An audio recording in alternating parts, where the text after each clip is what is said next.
1 minute. Yeah, I'm gonna say that's fine.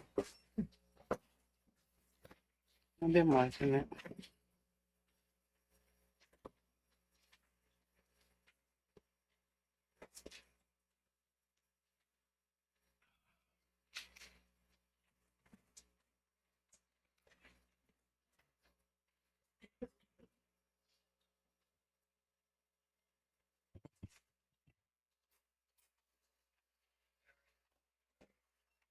Yep.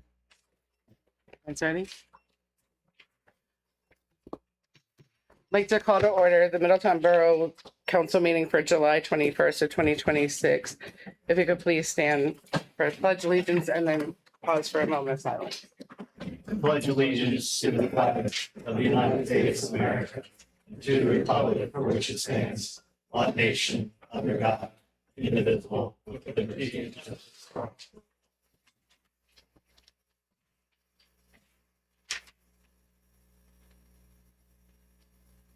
Thank you.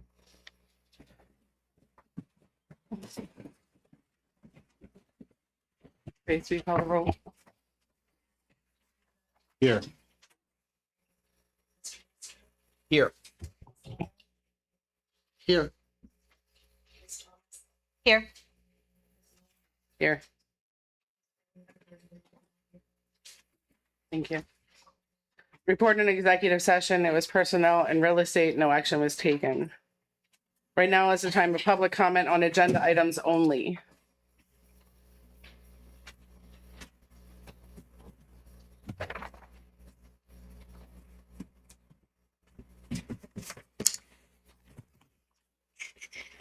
Chief Whitebread, Middletown Fire Department. Agenda items to talk about, of course, is going to be number 7.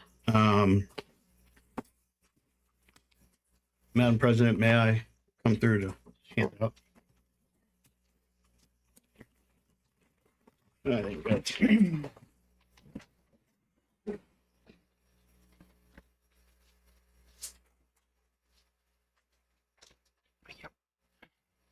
Thank you. Thank you. I might have to. If you don't have enough, I'll pass. Nope, this one I over. got enough. Got more.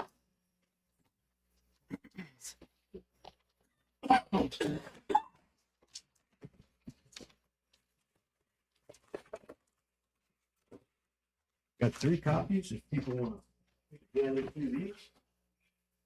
Pass them around, get them, yeah, thank you. Council, what you have in front of you is basically another question and answer on why the Middletown Fire Department committee decided to go with a C-grade fire truck in the proposal of building a new fire truck. I'm going to go over briefly some of the key points here. Also, it should come as no shock if you go to appendix number 1, since the onset when we first discussed about doing a feasibility study on the rescue truck. Fire department thought that might have been a great idea. The fire department reached out to a local vendor, independent, 24/7 fire apparatus repair, and we had that feasibility study done. The feasibility study was, I believe, 32 pages, which are also included under appendix 1, with him highlighting NFPA 1911, which falls under 1901. Also, he talks about chapter 5 in that study as well of NFPA 1901 studies. Not to get off track, but going through this, the first couple pages you'll see there are going to be all the discrepancies with the vehicle moving forward.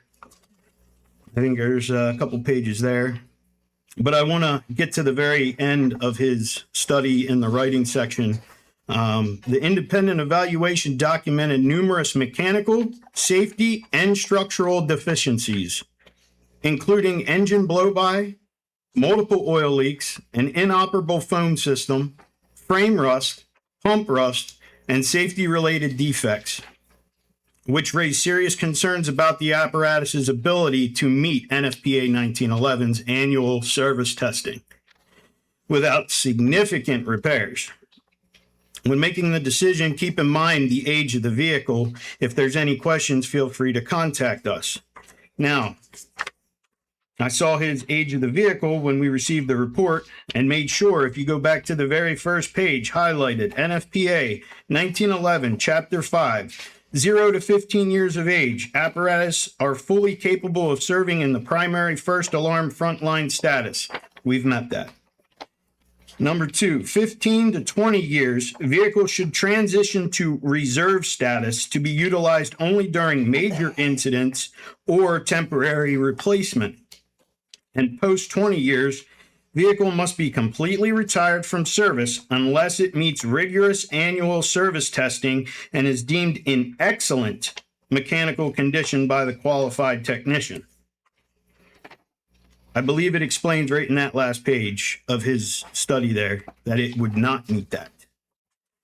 But don't take my word. There's 26 pages of pictures. Now, while you guys are digesting that part, the objectives in the selection process. The Middletown Volunteer Fire Department did not select a manufacturer based on the brand, marketing, or lowest upfront bid. Instead, the apparatus committee designed an objective evaluation matrix, balanced firefighter safety, real-world operational capabilities, lifetime maintenance costs, and strict stewardship of public funds. The value of internal department expertise. Going down the list of the committee, the chairman of the committee, Richard Sechrist, over 40 years of fire service expertise, owner of Specialized Fire Equipment Services in Middletown Borough, custom fire apparatus engineering, consulting, and specification firm. He manages pre-construction, factory mid-construction, and final acceptance inspections for multiple fleets across the region, including surrounding states. Assistant Chief Coble, deep operation background, custom apparatus fabrications, specialist at Specialized Fire Equipment Services. Captains Mike Fink and Lieutenant Bollinger, years of tactical municipal firefighting and rescue operation experience. Captain Cody Kerpelis and Lieutenant Zach Cleland, fleet and hardware experts working directly with major fire apparatus manufacturers up at Fire Rescue Products in Harrisburg. This committee wasn't formed just with a bunch of firemen that knew nothing about fire trucks. On to page number 4, competitive manufacturer comparison. If you look at that grid there, very first one, fire or cab crash safety testing. Seagrave, Pierce, and KME were looked at. Seagrave was able to utilize one cab for all 4 of the cab tests that had to be completed. Frontal impact, side impact, roof impact, and rollover. The other ones, Pierce, KME, E1, all of those guys send 3 to 4 cabs to have the ECE R29 test performed on it. Seagrave sends 1 cab.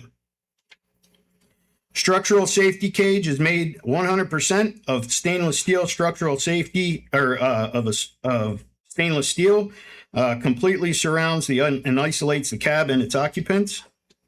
Pierce uses a mixed steel and aluminum framing, and KME uses mixed steel and aluminum framing.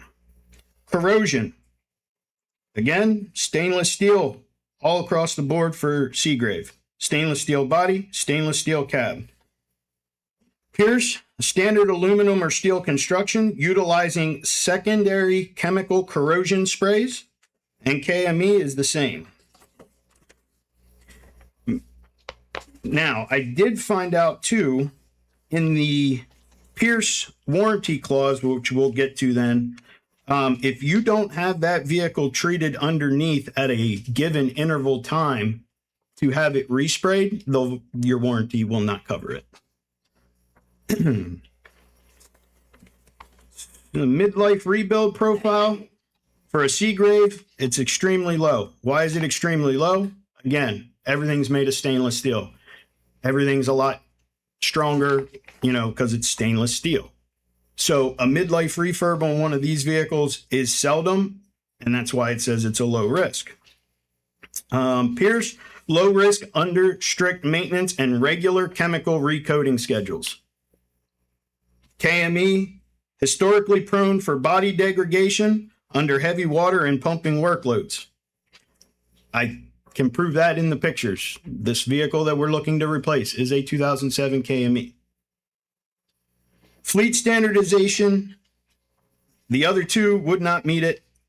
This Seagrave would meet fleet standardization, as the other two are Seagrave Marauder cabs and Seagrave built vehicle. So what that means for us is the inside is laid out identical to the other two. The motors are the same. Everything's pretty much the same, that it's standard across the board.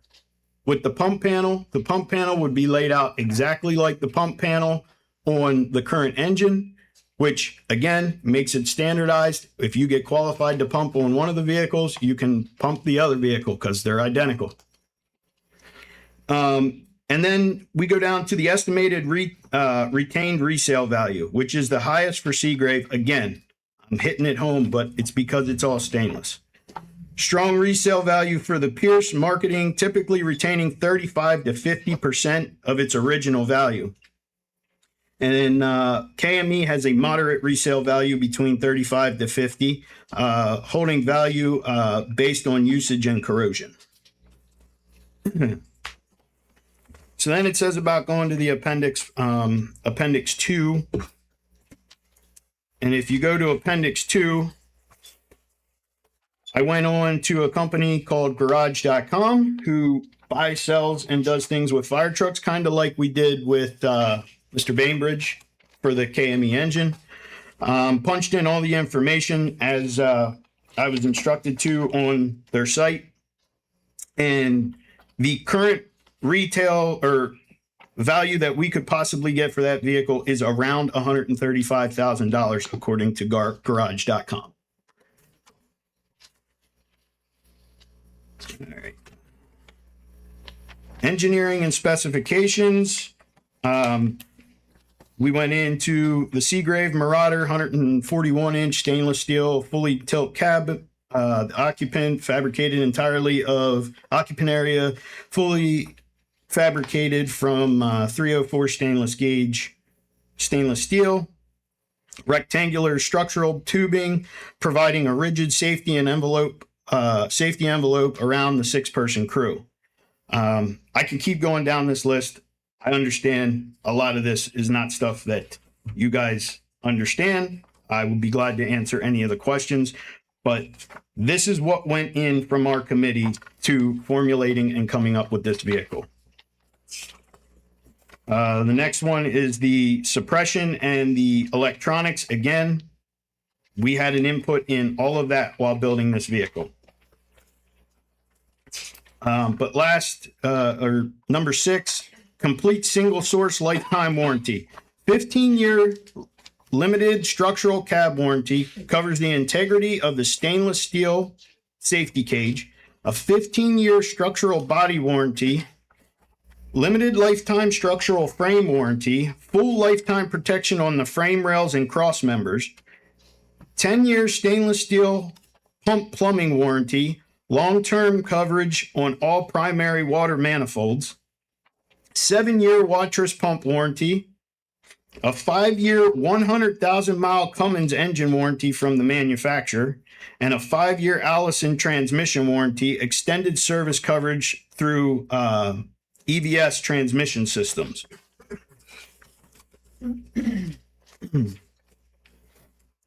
Going into number 7, the financial strategy and the sinking fund. Purchasing of major municipal apparatus requires foresight and proactive financial planning. Waiting until the 07 KME squad completely fails would force Middletown into an emergency borrowing or leaving the borough without an active engine rescue unit during the next 4 years of manufacturing. The borough and fire department have structured a highly responsible financial strategy. There's a sinking fund already established with an upfront down payment of $800,000, reducing the total loan principal, lowering the lifetime interest. Proactive procurement. Because Seagrave maintains an approximately 4-year custom engineering build time, the selection committee placed a vehicle order before the 07 KME squad became completely unusable. This ensures seamless service and continuity. The sinking fund was planned ahead and was set aside with over 800,000 dedicated for fire apparatus sinking fund. Applying the $800,000 in the sinking fund directly at the upfront cost of the down payment substantially reduces the loan principal. This saves the taxpayers thousands of dollars in compounding interest over the life of the loan. And a proven track record. This fiscal model has been proven in Middletown before. The borough previously financed a 2020 Seagrave engine on a standard 10-year amortization schedule. Through the fire department's heavy and successful pursuit of PA gaming grant money, specifically for debt reduction, the borough was able to pay off the 10-year loan in just 5 years, saving significant taxpayer dollars. And that is reference appendix number 3. This was last year, so I'm sure the numbers may fluctuate. But if you look in the third column, between the purchase price at that time was $689,868 for the engine. Out of that, we'll just round it to $690,000. Out of that $690,000, I was able to procure $333,000 in state gaming money for debt reduction.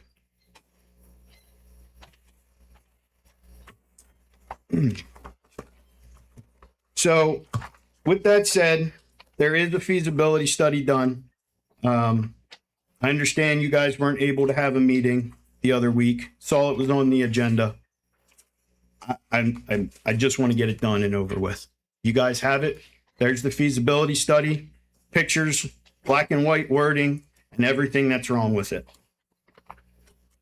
To put it in a little bit more perspective, right now that vehicle in the state of Pennsylvania classifies as a classic vehicle. It is aged out to be a classic vehicle. By the time the new one arrives, if it arrives after this meeting tonight, that vehicle could be registered as an antique. If you guys are okay with an antique protecting our town and my firefighters riding in it, so be it.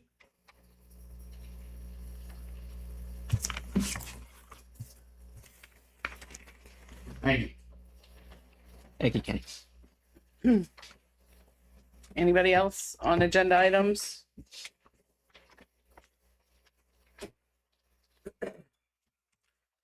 Holly Senior, 226 Sage Boulevard.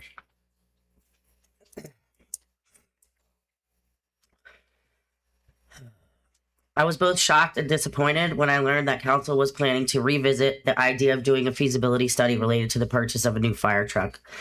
I am a taxpayer who does not support a feasibility study.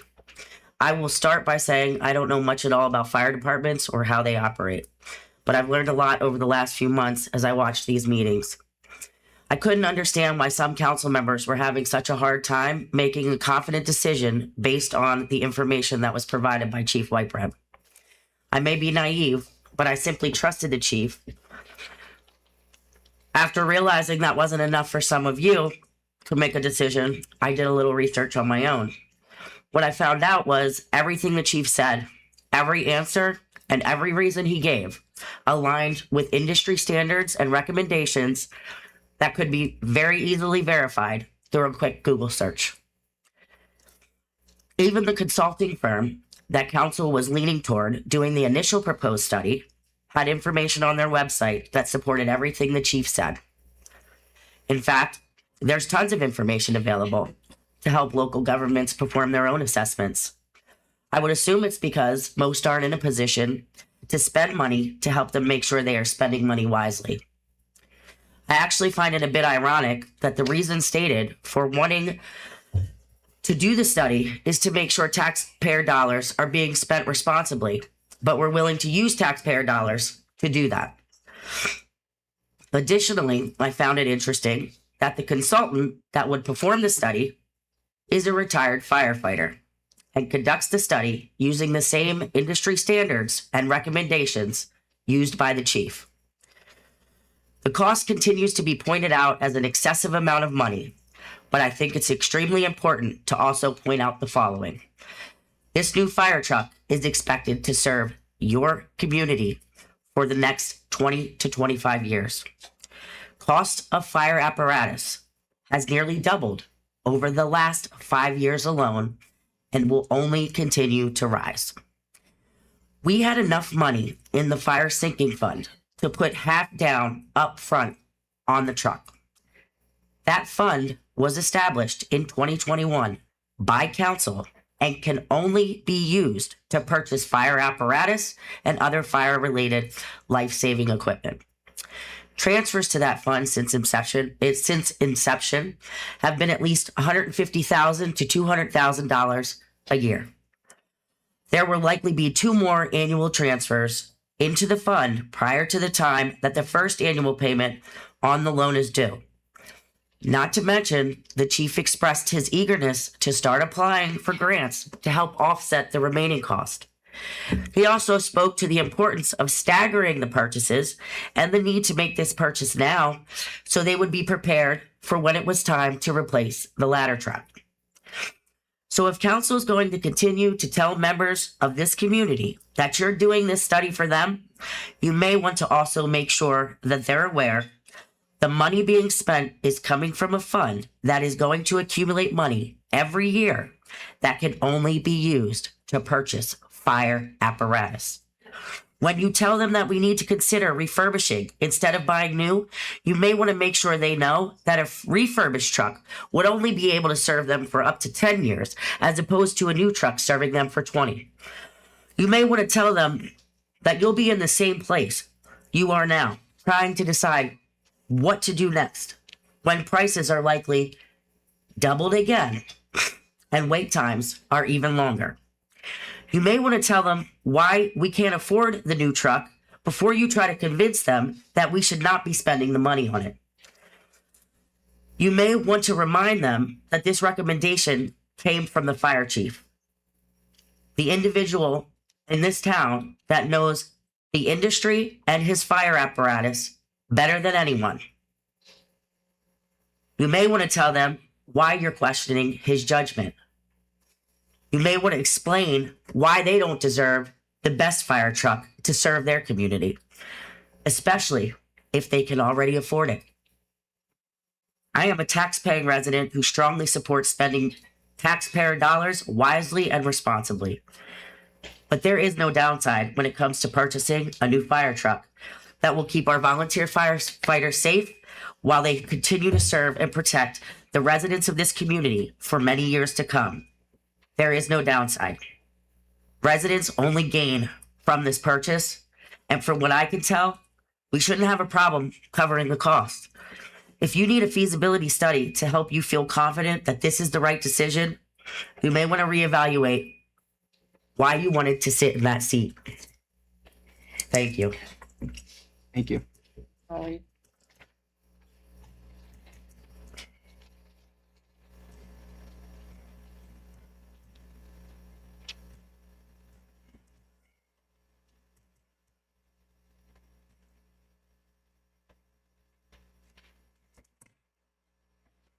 Anyone else on agenda items?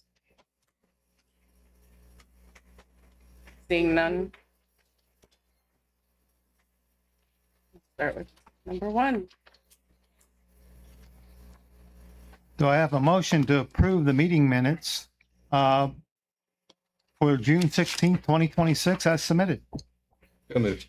Second. A motion and a second. Any questions or comments? All those in favor? Aye. Opposed? Motion carries. Number 2. Do I have a motion to approve payment of bills as shown on the accounts payable list dated July 2nd and July 17th, 2026, which is for the period of June 12th, 2026 through July 16, 2026, and to ratify the approval of such bills already paid and to authorize the appropriate officials to take the required actions to make those payments? So moved. Second. Motion and a second. Any questions? All those in favor?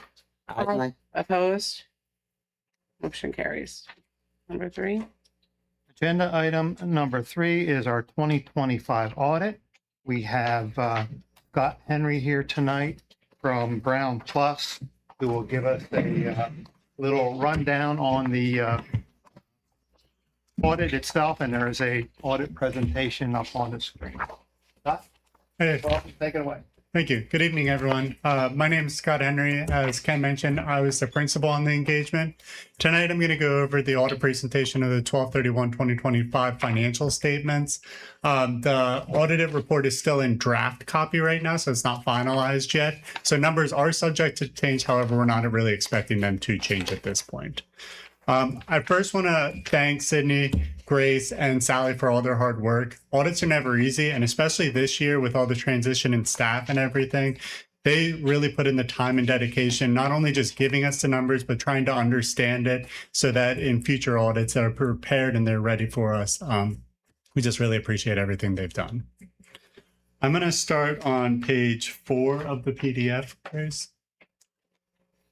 This goes over the scope of our work. We were engaged to perform an audit of your financial statements. We also help prepare the financial statements as well as your DCD report, which is then reviewed and approved by management. We also maintain your depreciation schedule in our capital asset software, which is then provided to management at the end of the audit, who reviews and approves it. It's a misnomer with audits sometimes that we tie everything down to the penny. What we do is utilize a materiality threshold, essentially an amount we think financial statement readers will care most about, and that's what we utilize for our testing purposes. We also do risk-based auditing, so we look at the riskiest areas of our entities and make sure that we're tying everything in those areas a little bit closer. Last, we review your internal controls. We're not providing an opinion on those internal controls. However, we do review them and would let you know if anything is wrong with them or needs corrected. Let me just scroll down just a little bit. We were able to issue an unmodified opinion on your financial statements, which is the best opinion that we can give, and essentially says that your financial statements are materially correct and in accordance with generally accepted accounting principles. This is the same opinion that we gave last year, and again, this is the best opinion that we can give. Go to the next page, Grace. And if anyone has any questions along the way, please let me know. Also happy to field any at the end. This is your condensed statement of net position, also known as a balance sheet. This is on the full accrual basis of accounting, so you can see here that it includes your long-term items such as your capital assets. It also includes your long-term debt and your pension and OPEB plans. A couple of fluctuations. You can see assets increased in the current year if you would combine the two funds by approximately $8.8 million during the year. This is primarily due to the litigation settlement that occurred in 2025, as well as capital asset additions, primarily due to the substation, the electric substation that you've been working on. Total liabilities then on the flip side actually decreased during the year, approximately $2.3 million. This is due to positive returns on both your pension and other OPEB plans, which I'll get into in a minute here. Overall, you can see then your governmental activities had approximately $38 million of net position for your governmental activities and approximately $24 million related to business type activities. Again, though, remember that does include capital assets. So it's a property, plant, and equipment that is aging over time and is reported at historical cost. You could go to the next one. The next page is your statement of activities. This is also on the full accrual basis of accounting, so it may look a little different than you would get on a month-to-month basis and what you received at the end of the year. Revenues are recognized as you earn them, and expenditures are recognized as the goods are provided to you or the services are provided to you primarily. I'm going to focus on the business type activities, your water, sewer, and electric funds there. You do see that revenues increased slightly, approximately 3%, primarily due to usage during the year. And then your expenses, if you could just scroll down just a little bit there. Your expenses on the flip side then also increased approximately 1%, primarily due to usage and so forth during the year. So overall, maintained pretty well. And you did have a net gain in your business type activities during the year. If you could just scroll down just a little bit, of approximately $3.7 million to reinvest into your infrastructure and then also any other needs that your water and electric programs need. If you go to the next page. The next page is your is your balance sheet for your fund level financial statements. This is on the modified accrual basis of accounting. So you can see here, it does not include any of your long-term items, such as your capital assets, long-term debt, or a pension or OPEB plan. What I'm going to focus on, if you could just scroll down a little bit, Grace. Thank you. Is your fund balance or net position at the end of the year. This is broken down into 5 sections. First, your non-spendable, approximately $100,000. This relates to prepaids and leases. You have your committed, which would be at council level. That was approximately $7.4 million.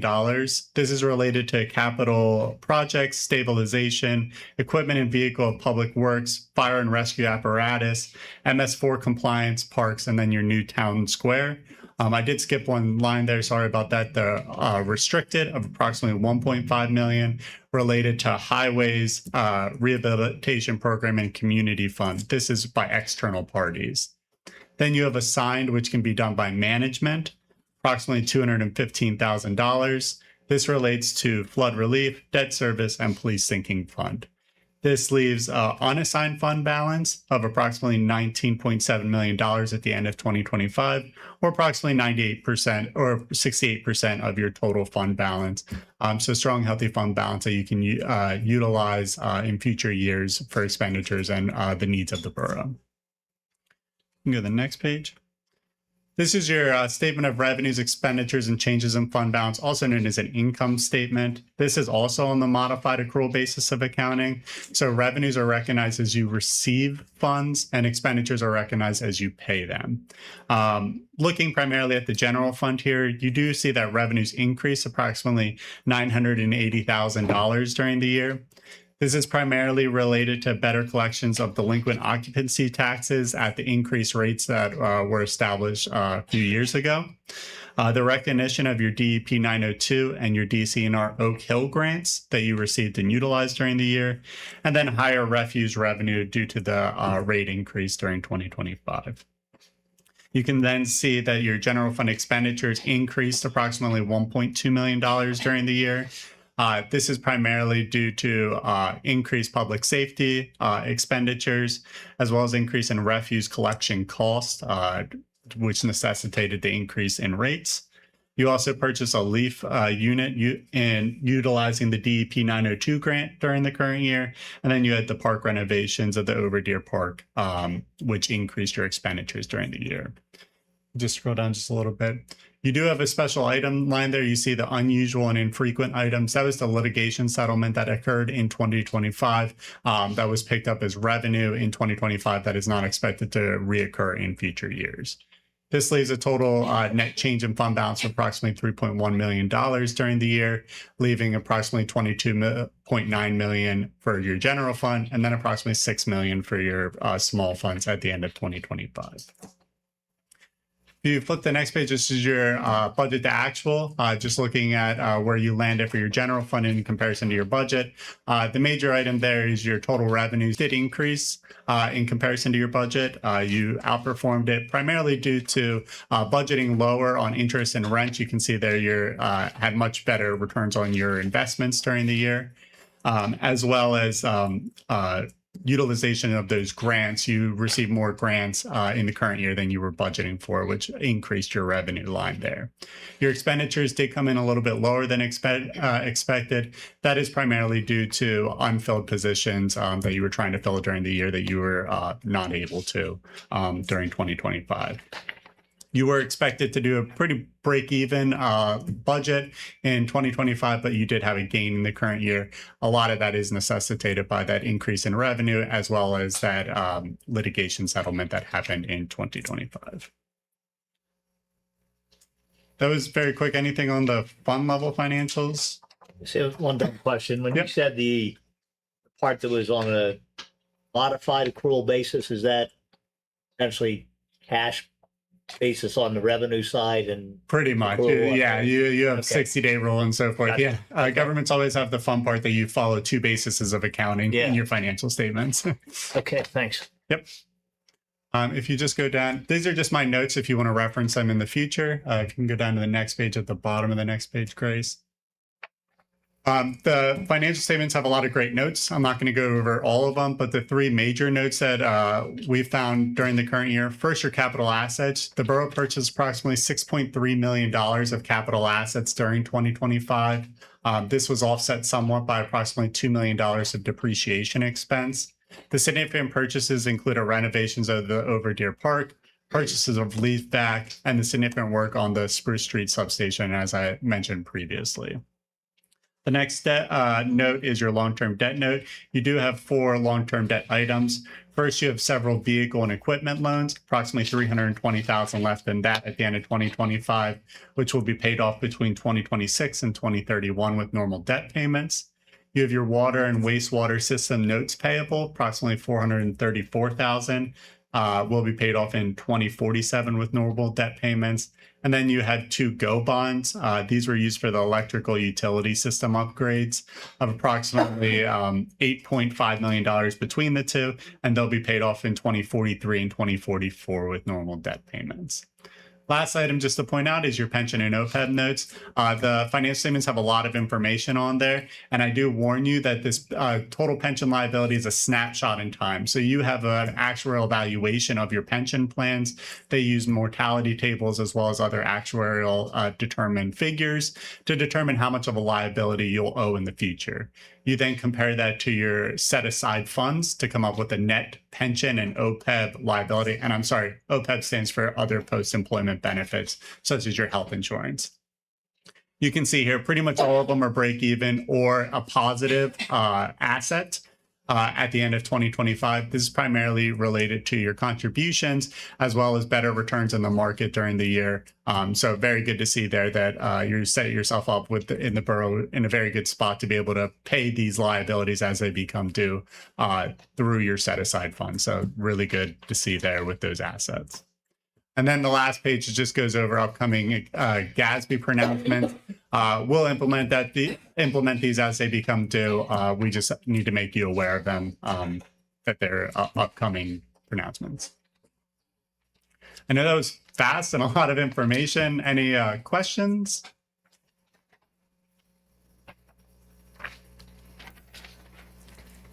And the last thing I always mention, we're only here for a short period of time, but we like to think of ourselves as advisors for you. If you would ever have any questions, please don't hesitate to reach out. I know Sydney and her team do reach out throughout the year, but please don't hesitate. Our contact information is on page 2 of the presentation. So please feel free to reach out whenever you need. Thank you. Thank you very much. Council, do we have a motion to accept the 2025 audit report as presented? So moved. Second. A motion and a second. Any questions or comments? All those in favor? Aye. Aye. Opposed? Motion passes. Number 4. Okay, item number 4 on the agenda. Do I have a motion to approve Day Spring Ministry special event request to use Hopper Park on August 1st, 2026 from 7 a.m. to 5 p.m. for their Summerfest community event?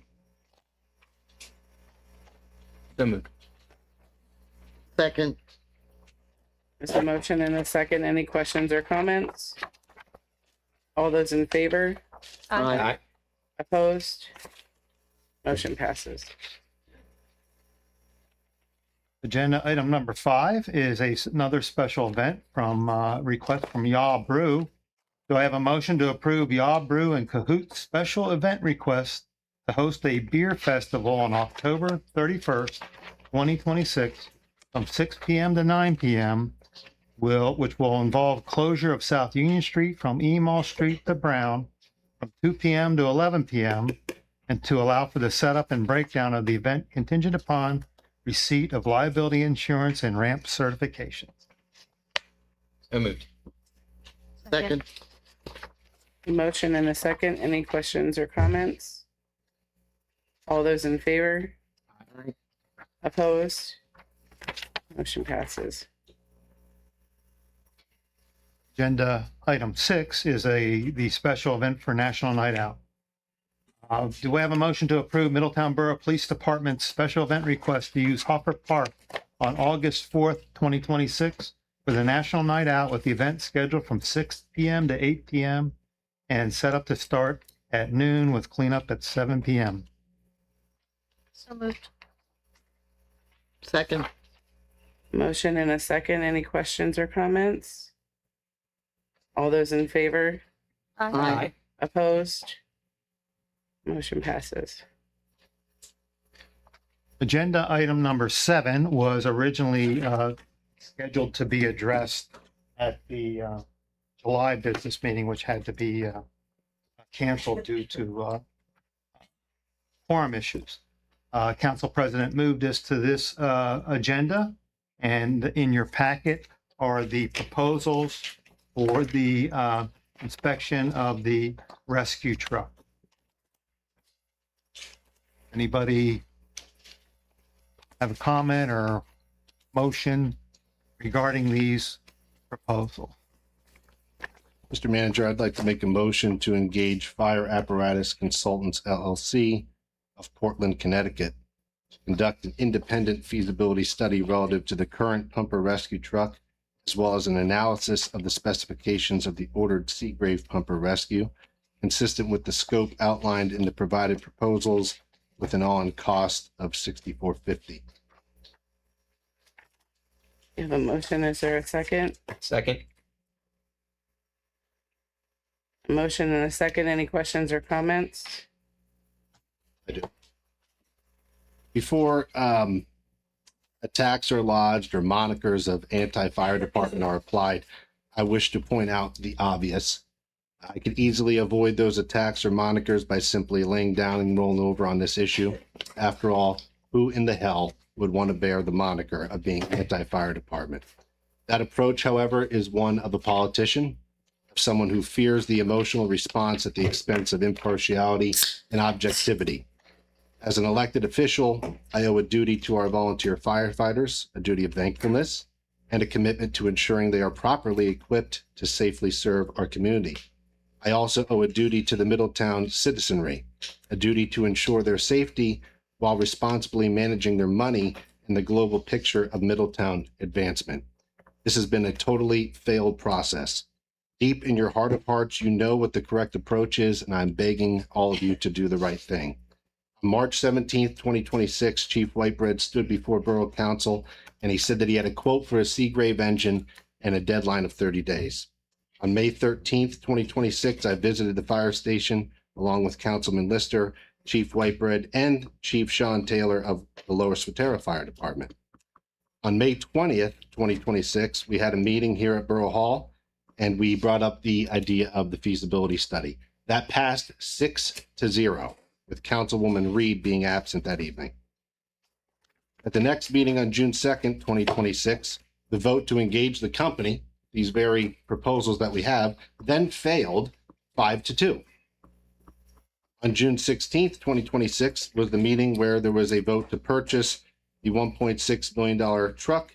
It was a 3-3 vote with Councilwoman Willenbecker being absent, and the tie was broken by Angela Lloyd. Then on July 7th, 2026, these items appeared on the agenda again. Why? It wasn't because of me. It wasn't because of Councilman Lister. I've had the same position on this process for months. The reason it changed is because Councilwoman Willenbecker and Councilwoman Miller changed their minds, and they wanted those items on the agenda. They were put on the agenda, and then we didn't have a meeting due to a lack of a quorum. That was cowardly, and that was lowbrow to pull that stunt. Now, here we are on July 21st, 2026, with the same issues. So, Councilwoman Knoll, I understand you informed Councilwoman Willenbecker you would be willing to vote for this study, but not now, because the topic was added to the agenda without you being consulted first. That's not what I said. Okay, well, that's what was told to me. Well, you were misinformed. Well, that's a dereliction of your duties if it's true. And if it's, I will say, it's akin to grabbing your ball and going home, because I'll remind you, Councilman Lister and Jim Curry were not consulted when your crew wanted to add the code of conduct to the agenda. There was no call to us to ask if we had any interest in that. You did it because you had the majority to do it. While I appreciate this packet that was provided tonight, it doesn't answer the questions I have. The purpose of an independent third-party assessment is to answer specific questions and provide an unbiased and untainted point of view. This body is tasked with the investigation, not the fire department. You're going to own this truck, not the fire department. While I suspect Councilman Lister and I will be alone in holding the bag in opposition to this purchase, in light of the fact that the studies aren't going to be pursued, I would remind the body that the idea of a study isn't even ours. When Chief Whitebread invited us to meet at the fire station on May 13th, 2026, he also invited Chief Sean Taylor of the Lower Swatara Fire Department. It was he who broached the topic of studies and touted their value, so much so he provided Lower Swatara's comprehensive study to me via an email as an example. And the questions I pose are not unique to me. These are questions that the public once answered, and frankly, they deserve them. Here's a couple. How many calls does a current rescue pumper respond to annually in Middletown versus outside of Middletown? Is a rescue pumper required for Middletown, or are we subsidizing surrounding municipalities, whose citizenry has a much higher annual household income? Is the current pumper rescue beyond its useful life? Would certain repairs, upgrades extend the current pumper rescue's useful life? What repairs and upgrades are recommended versus required? What are the costs associated with the recommended and required repairs and upgrades? If the recommended and or required repairs are made, how many more years of service could the borough expect to get out of the current pumper rescue? Does the borough require the caliber of truck outlined in the specification document? Could the borough acquire a new truck in a different make or model with different specifications that still serves the needs of the department and the residents, but saves substantial money? Could the borough purchase a used truck to meet its needs, ensure safety, and save money? These are legitimate questions. They're not attacks. I have been in, under, and on top of the current pumper rescue. I've talked to members of the Middletown Volunteer Fire Department and members of other fire departments. Surrounding departments have refurbished older rigs, and they've also purchased new rigs. Seagrave does not appear to be the go-to name locally. In addition to retrofitting the current rig or buying another one, a new one rather, another option exists. Perhaps a newer used rig is a possibility. I think the study would have helped determine that, but don't take my word for it, because that option was even supported by the Middletown Volunteer Fire Department. On October 13th, 2015, Cody Krapellis tagged Chief Whitebread, Kyle Gall, Christian Slesser, Chris Coble, and Zachary Cleland in a Facebook post for a 2012 KME Predator walk-around heavy rescue listed by Better Call Bob, noting it's got a pump. Cody Krapellis noted, perfect. Christian Slesser responded, I'm actually all for it. Finally, Chris Coble stated, that thing is bigger than the behemoth we have now. Stock number is R2359. The asking price was $489,000. The rig remains available for delivery in 2027.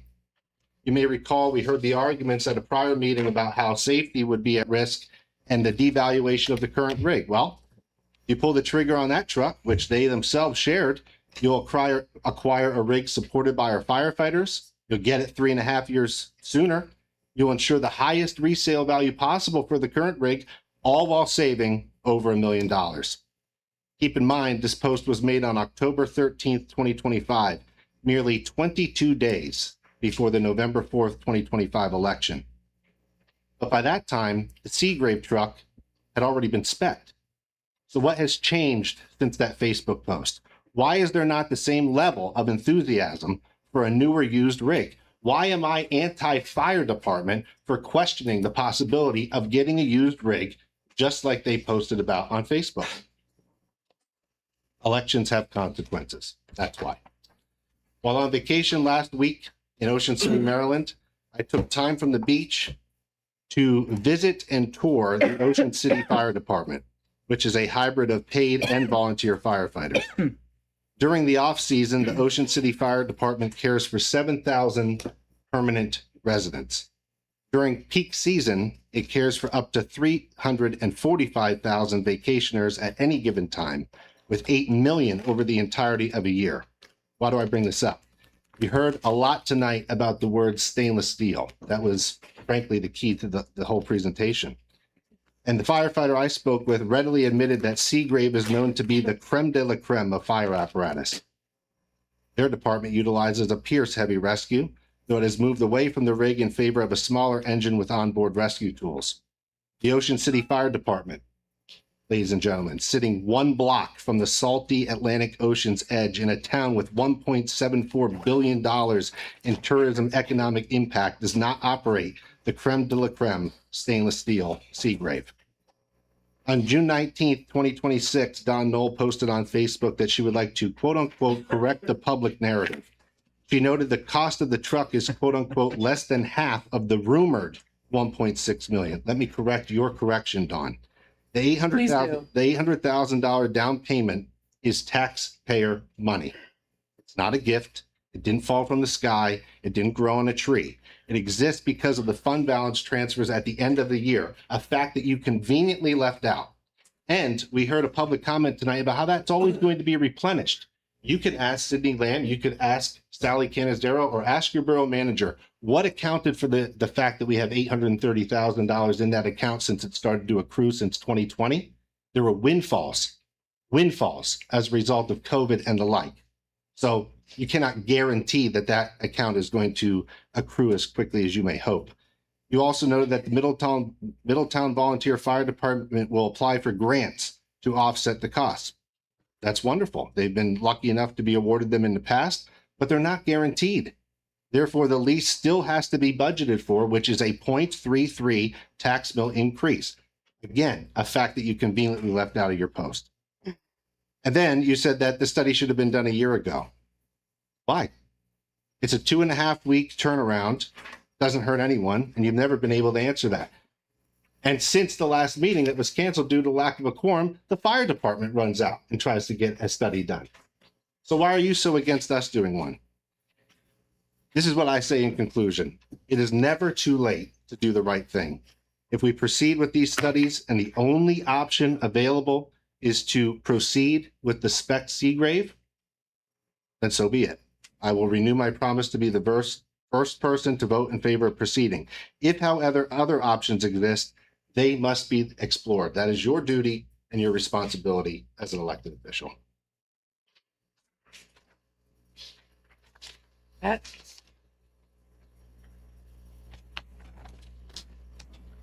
I don't have a lot of comments on this, guys. I honestly am kind of frustrated to be talking about this because I can tell you that it wasn't Jim or myself who asked for this to be put on the agenda today.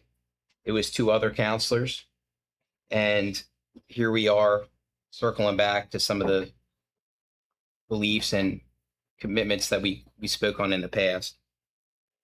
And again, this is never about the fire department. This is about the process of council. And I want to publicly thank the fire department, Kenny, for coming up here and doing this because you did something that the council couldn't do. And I appreciate it. Obviously, you saw that it was important. There's I think whenever you talk about taxpayers' money and $1.6 million of taxpayer money, there should just be questions. And I think it's okay to have questions. Right? And the more I keep thinking on this and researching it and trying to understand, more questions I have. I have no doubt that there needs to be a replacement of this engine. I have no doubt. But the question is, for me right now, and not that it even matters because it was already the contract was signed and it's on its way, but this is just me to speak out publicly to try to get you guys to understand and maybe see from my point of view as well is when we have perspective of Middletown, okay? Middletown has the average household income of $55,000. Our average surrounding community averages $78,000 per household income in our average surrounding communities. Hershey, for example, has 120K household family income.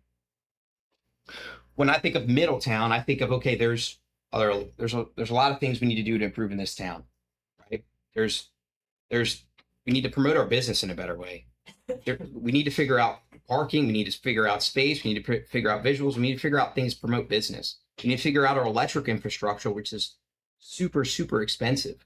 We need to continue to develop the parks plan that was put in place. We have other things like blighted properties we need to address in this square. And so when I think of how we spend our taxpayers' money, I think we really need to be accountable to all the needs that we have in town. And to not just think of in a vacuum, what does the fire department need, but think as on a whole. Now, this decision was made, but then a week later or so, we had a meeting at the fire hall, and they invited us over and just kind of laid things out, showed us around the fire department, which I really appreciate. Kind of a big takeaway, which is it's everybody kind of figures this, that the cost of running a fire department is going up tremendously. Fire equipment's going up, fire trucks are going up, and there's going to be more money needed. I can tell you right now, I believe we are given the fire department, I think it was 179,000 a year. I mean, maybe Ken can correct me on that, right? It's 160. 169. Okay. You consider that consideration, and then you consider, okay, the fire department's probably going to need more help from council, from the borough. Probably, I would assume. It wasn't a formal request, but I assume probably. And then there's this other lurking thing down the road in the ladder truck, which I know is going to be extremely expensive, and that's going to be 5 to 10 years from what I surmise. So when you think of everything together, it just makes sense to me to try to develop a better understanding of the whole picture of saying, okay, what is the best practice in this situation considering all these circumstances? Is it finding the top of the top line pumper rescue, which is 1.5 million, potentially more? There is some hidden fees in the contract. It could be more. Is it buying more of a base model rescue pumper? That would be cheaper. Could that be an option? And maybe that money that we were going to give for the top tier, maybe we give that directly to the fire department, to then help them in other areas. Is that an option? Is it an option, what Councilman Curry said, get a used engine and upfit it?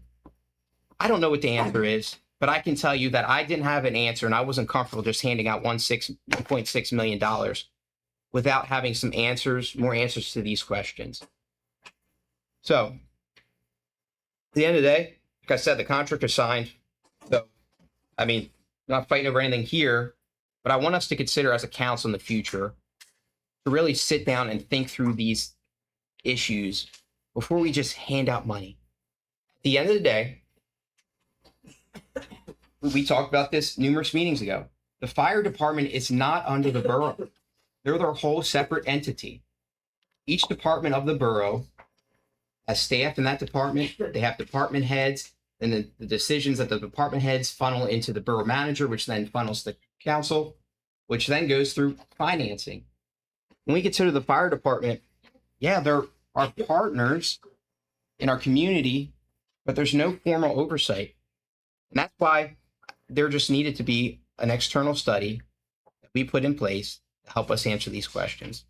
I have some peace of mind with this, and I need to sit and read it and come back with some questions with Chief Whitebread. But I think some of the questions that were kind of outlined in our request in this study here would help us determine a clearer path going forward. Well, anyway, thank you. Thank you, council. Thank you, department. Appreciate you guys. Anyone else? Grace, can you call the roll? Yes. Mr. Lister, Yes. Ms. Miller, No. Ms. Thomas, No. Ms. Knoll, No.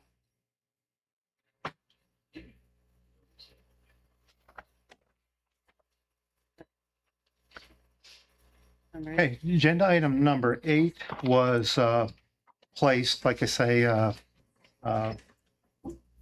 several weeks ago in the anticipation of maybe this study happening, seeing that it has failed. At this point, there is no reason to discuss number 8, which was really staff trying to get a clear direction on how to move forward with other documents. Who's going to sign it? Who's going to sign the remaining documents?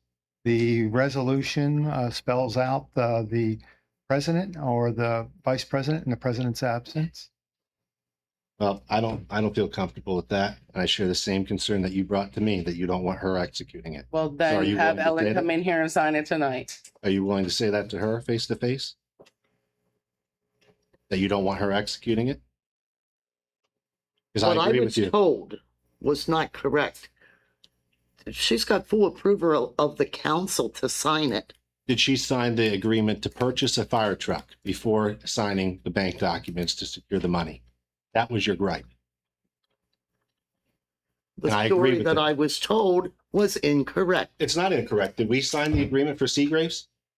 The agreement is signed. Okay. Did we sign all the documents for the loan? No, the loan still needs to be signed. So it's not incorrect.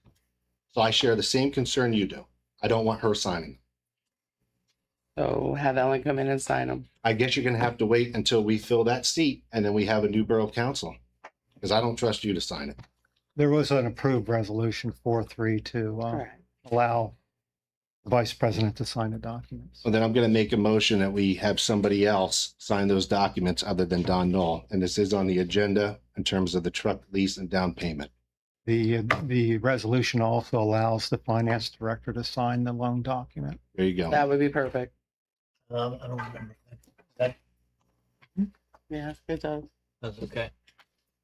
I'll amend my motion to direct the finance director to finalize the documents with her signature.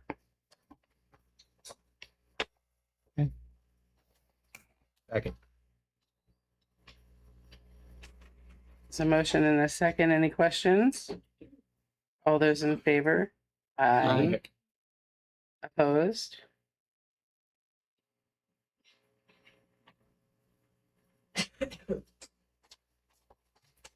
Number 9. Number 9, agenda number 9.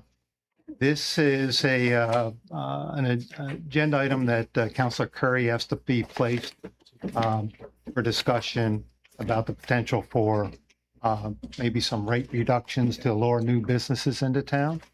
Our solicitor has looked at this and some legal matters have come up and we've uncovered on this. So we're going to have to take this discussion into executive session and we won't be taking any action on that tonight. So that'll move us to agenda item 10. And that is a resignation of Councilor Willenbecker. Do I have a motion to accept Ellen Willenbecker's letter of resignation from Borough Council and advertise for the position? And let me just interject, just so everybody remembers, the council has 45 days to accept, and it's not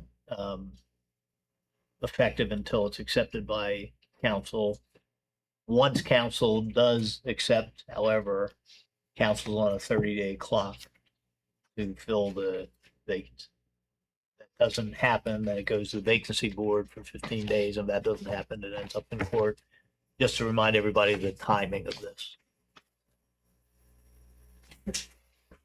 And also, So what you're saying, if it's accepted tonight, they got 30 days to 30 fill days from the tonight. vacancy. And also the other legal importance of the acceptance is until it is accepted, the person who is resigning can in writing withdraw their resignation before it's accepted. So then you're also saying that if council wishes, they could table this issue until the next meeting in 2 weeks to accept the resignation? They can, Because you said they have 45 days? yeah. Don't have to. All I'm saying is what the time, I just want everybody to understand the timeframes in the Pennsylvania In the Borough code. Code. And most importantly, remember the 30 days. I'll make a motion to accept the resignation effective today with resumes and letters of interest due prior to the next council meeting and interviews to be conducted at the next council meeting. Motion and a second. Any questions or comments? I would just like to thank Ms. Wellenbecker for her service.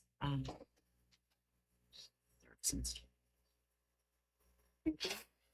Anybody else? All those in favor? Aye. Opposed?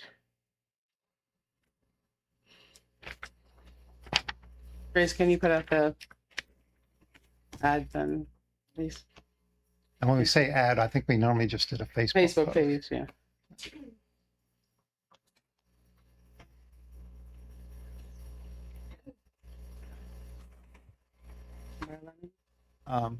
One question I have on that post, that ad, does council want to give any additional instructions as to what that ad should say in terms of, I guess what I'm thinking is one time we made people be present. Just what Do they have Curry to be- said.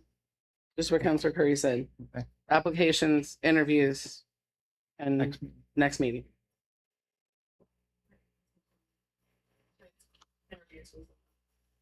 Interest Yeah. and resumes. Oh. They have to be present at the next. Thanks. Agenda item 11 is our cleaning contract. We did go out for bids, but with the current cleaning contract does have an option to renew. Bids all came in higher than our current contract. So we're planning to reject those bids and extend the cleaning services contract that we currently have. Yeah, and I For 1 should year. clarify, it's not actually an option to renew. They also have to agree. But we do, Curry says they did. oh, they did already. Okay. All right, so do I have a motion to extend the cleaning services contract to Cover All Company in the amount of $20,748 for the period of October 1st, 2026 to September 30th, 2027, and reject all other bids received? So moved. Second. A motion and a second. Any questions? All those in favor? Aye. Opposed? Motion carries. Manager's report? Okay, the next one's a manager's report, agenda item number 12. I don't have a lot this month, but you'll see item number 1 on my report is a special event request that we received from the Moose Lodge. They're requesting to use Huffer Park from noon until 5 on Saturday, October 24th to hold their fall festival and the annual Halloween parade to start at 7 p.m. They're requesting the closure of Mill Street from the Royalton Bridge and the closure of the street from the alley at the police station to Huffer Park, as they did last year, I believe. They're going to have a car show and vendors. If there's no objections, we'll put this on your business meeting for you to vote on. But do you have any discussion? Everybody okay with that? Okay, item number 2 is, you probably recall some time ago, we accepted a sign marker for the Lafayette Trail. The president of the Lafayette Trail Club is asking if council would be interested in having a formal unveiling ceremony where the sign is. We're just looking for your thoughts there.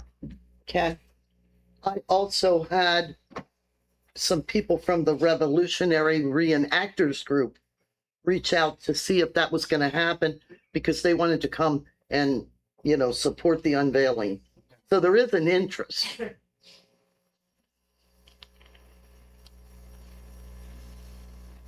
So there are council members who would like to attend that? Basically, if we're going to We're all tell done. them, yeah, somebody from The council. sign's pretty. I like it. Grace, we don't have any dates from them yet. We just would arrange what works with the couple council members or the mayor, or whoever would like to attend. I think when they do this, they wear their colonial garb, the Lafayette Society. Does council get to wear it too? Well, if you have one. Sure. Provided. Okay, we'll let them know then. If nobody objects, we'll have a little unveiling ceremony. Sign, have maybe somebody come take pictures, or do they do that? Lafayette Society down. We'll check. Item number 3, council members previously discussed not accepting host sponsorships for the Dauphin County gaming grants. And I wanted to kind of nail that down because more and more We're getting requests from people who are doing things that aren't really public projects. They're, private projects for their buildings. It may be a 501c3 or even private businesses who are looking to get gaming grants. So we had discussed in the past that we might want to have a policy, and we never got to that written policy. President Willenbecker asked me to draft something. You have that in your packet. If you think that's good enough, or you want time to read it until the next meeting, or do you want it on the agenda to approve? Just a simple policy that basically says in the years that we are going for our own gaming grant money and or the fire department, that we would exclude co-sponsoring other folks other than the fire department. That would be the one exception. And that policy was discussed in the past because of the competitiveness of those gaming grants. We're at a point now where there are a lot of people that are putting in for that grant. And in fact, the commissioners, at least one commissioner, thinks that it needs to be revised to make sure more of the money goes to municipal and city operations. So for that reason, they haven't come out with the new submission date yet, the Dauphin County folks. But it's there for your discussion, what you think. Question. So we're certain about this, that the more it affects us as a borough if we co-sign on numerous. They get a pot of money that's determined each year by, the revenues at the casino. Yeah. And the county gets an allotment, some percentage. The state gets an allotment. So the county gets a set amount of money, and let's say it's $20 million. Mm-hmm. If they have 20 applicants, you can do the math. There's a potential for getting a nice sum. Yeah. But if they have 2,000 applicants, those numbers go down, because historically it's looked like they've tried to accommodate as many of these projects as possible. But maybe the bar will get set higher with the new standards. I don't know. But anyway, it is competitive because there's a set amount of money, and like I said, that I watched some of the presentations when they videoed them a couple of years ago, and there were a lot of people that put in that I didn't. I saw a private business in one community that put in for a money to buy a skid steer for his minority-owned business. I thought, well, how's that help the community? And I think that's the shady thinking now. stuff. So, but they were giving grants like that. You've seen Penn Live articles about some of those things that went out there. So I know there are other communities or some that don't accept co-sponsorship when they're going for money themselves. Other people do. Other people let everybody. I know there's one up the street here, community that anybody gets to put in. They don't limit it. So Makes it's up sense. to you folks. It's just a math, right? Yeah. If there's more people out there to get it, then there's going to be less money. So that's not help. Okay, I got you. I'm You okay with that. it being on the agenda for next meeting? I'm okay with that. All right, and I have a park project update there. Item number 4 on my report. It's regarding the waterfront trail, and I believe in your packet I have the map. We had to redraw that a little bit because we learned that Med-Ed has some restrictions as far as right-of-way. In fact, they might not even approve some of those things in there. They don't want anything under the right-of-way. But we're going to submit that to Med-Ed as is. And hopefully we can convince them to allow that design to go through like that. We just put the green trail, which is the non-paved trail that's under their right-of-way. The right-of-way is the width of the towers that runs from one tower to the next. They didn't want anything constructed under there. So we pushed the paved trail toward the river outside the right-of-way. And that is, now that's state gaming grant money that we won there. And we had that fully funded. We got over $200,000 for that. So just wanted to show that to you and get your comments, if any, and give you that update.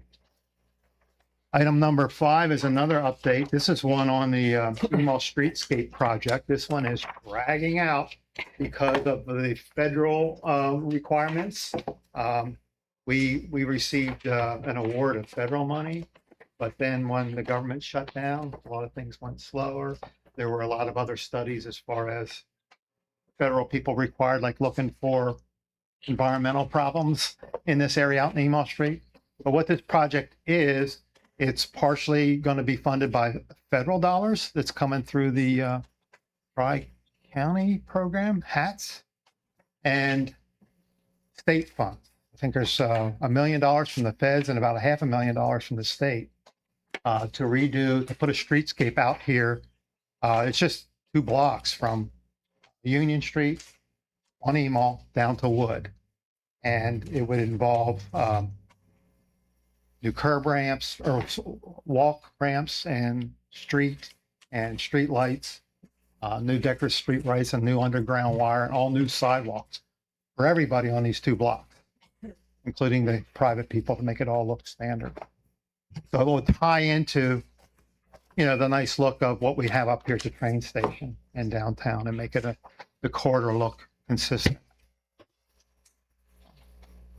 So you can see the timeline there. It pushes it out to the notice to proceed. That's the last bullet point you see there. That NTP means notice to proceed. That's construction, but around January 28th till that thing, the shovel starts going. Long wait, but It is a long way. there's none of our money in it. Other than there's some engineering money we had to pay that wasn't covered by the grant. That's all I have. Thank you. Before you move on, I hate to bring this up, but I'm looking at, and you guys are saying that resolution or signing the leasing 2 agreement.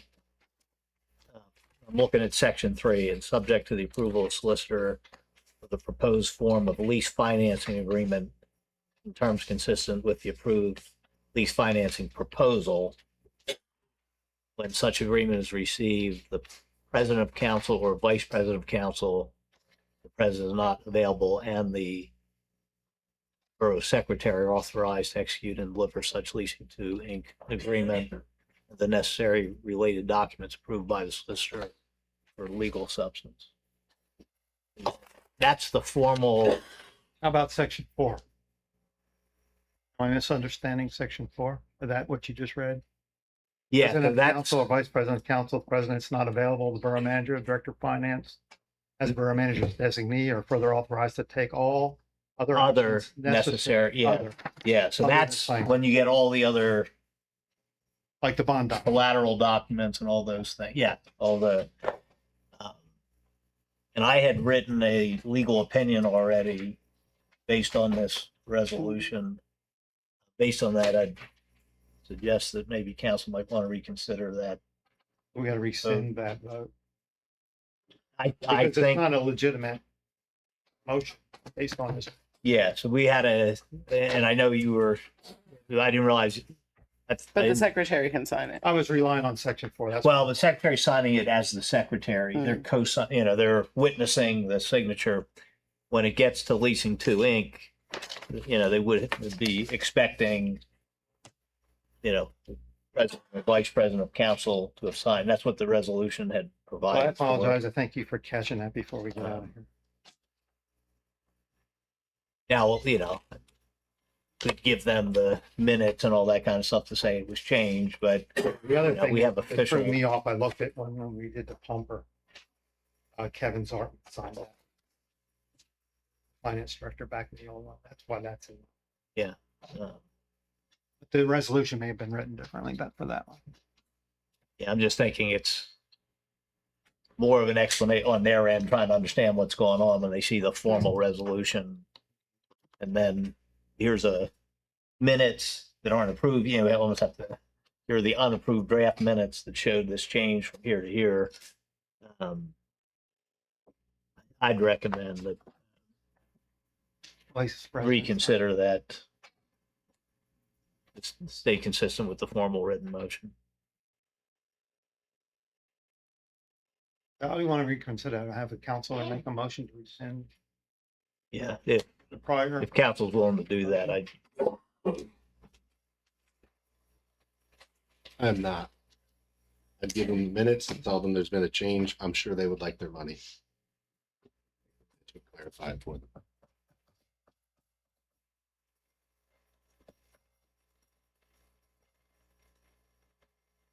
Motion.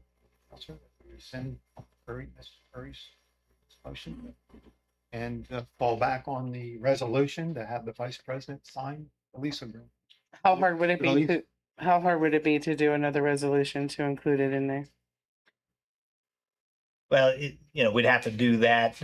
I mean, at that point, we could just use the minutes.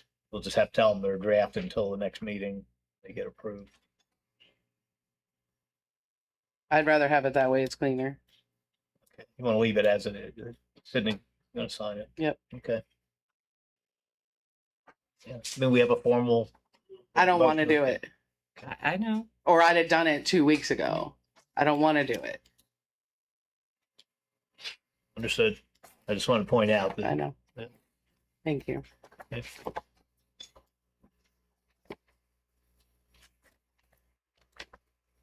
Agenda item 13, right? Codes. I think it's a shame that you people always like that. Good evening. The codes summary report is fairly light for this workshop portion. Some statistics that you can read through there and just some summary of what was from the past reports. We are looking and wanting to update the FEMA floodplain ordinance.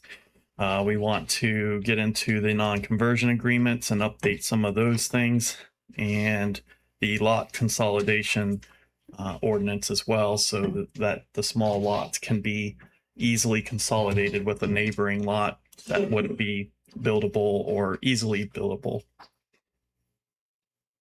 We also are going to continue with the short-term rental ordinance agreement, and that is scheduled for the business meeting here in August. So we'll do that. And then number 4, we're in the process of getting the borough sheds in compliance, and we're just continuing to do our thing as usual throughout the borough. Any questions or comments? Where are we on Keystone? Keystone is unknown. I have not had any contact with anybody on that. I know Friday UGI is coming through the houses, 4 of the residents, to do a pre-walkthrough before they do the tear down. Mhm. So I would assume that's getting close. That part is But the other house, we have no idea what's going on. right. Yes. Okay. Mhm. Thank you. Yeah, with the UGI, we will have a team meeting with staff in August to discuss those details. Thank you. Okay. Anything else? So the next meeting for the short-term rental discussion are we going to be voting on that at the next meeting? That was my understanding, Okay. and I'll be here to guide. So there's going to be posts, there's going to be signs and No, we didn't have to do that. Yeah, We just okay. had to send the letters since everything was already formally posted at the prior one. Advertisement went out in the paper, correct? For the short-term rentals? Mr. Diamond took Okay. Jim, did you do I'm the sorry, I advertisement for the short term?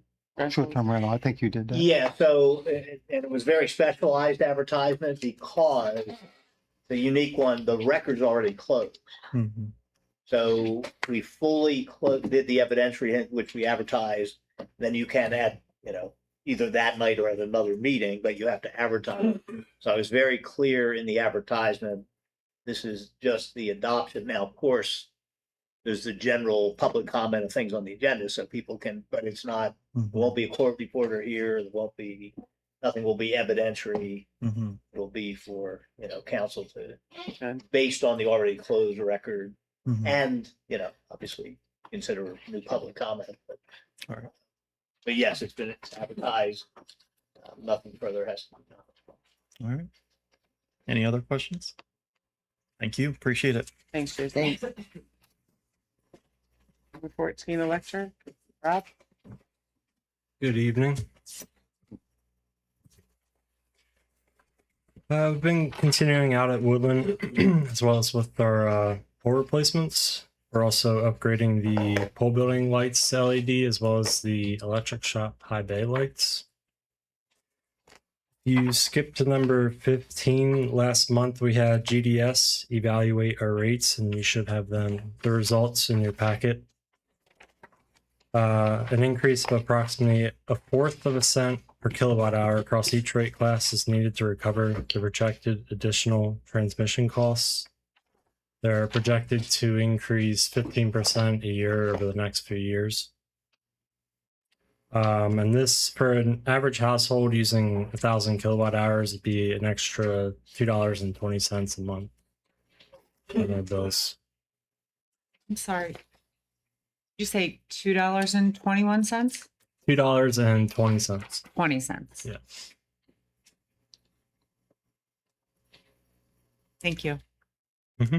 We only had them look at 2027 because our power supply contract ends in 2027. So that leads me to number 16 there. We received a proposal from GDS to assist us with replacing that. Currently, we have a load following contract where we pay a fixed price per megawatt hour, and anything we use over or under that we were scheduled for is the seller's responsibility to buy or sell at market value. So GDS will look at not only those types of contracts, but fixed load shaped contracts where that risk and responsibility falls on us, as well as looking at buying blocks of power. So they will evaluate all these strategy options, and depending on what we go with, there may be additional costs like you see in task 2 on their proposal. But I think if we save more than we spend on additional RFPs, it's be worthwhile considering those strategies. And the initial estimated cost of up to $60,000 will be funded from the 2026 budget.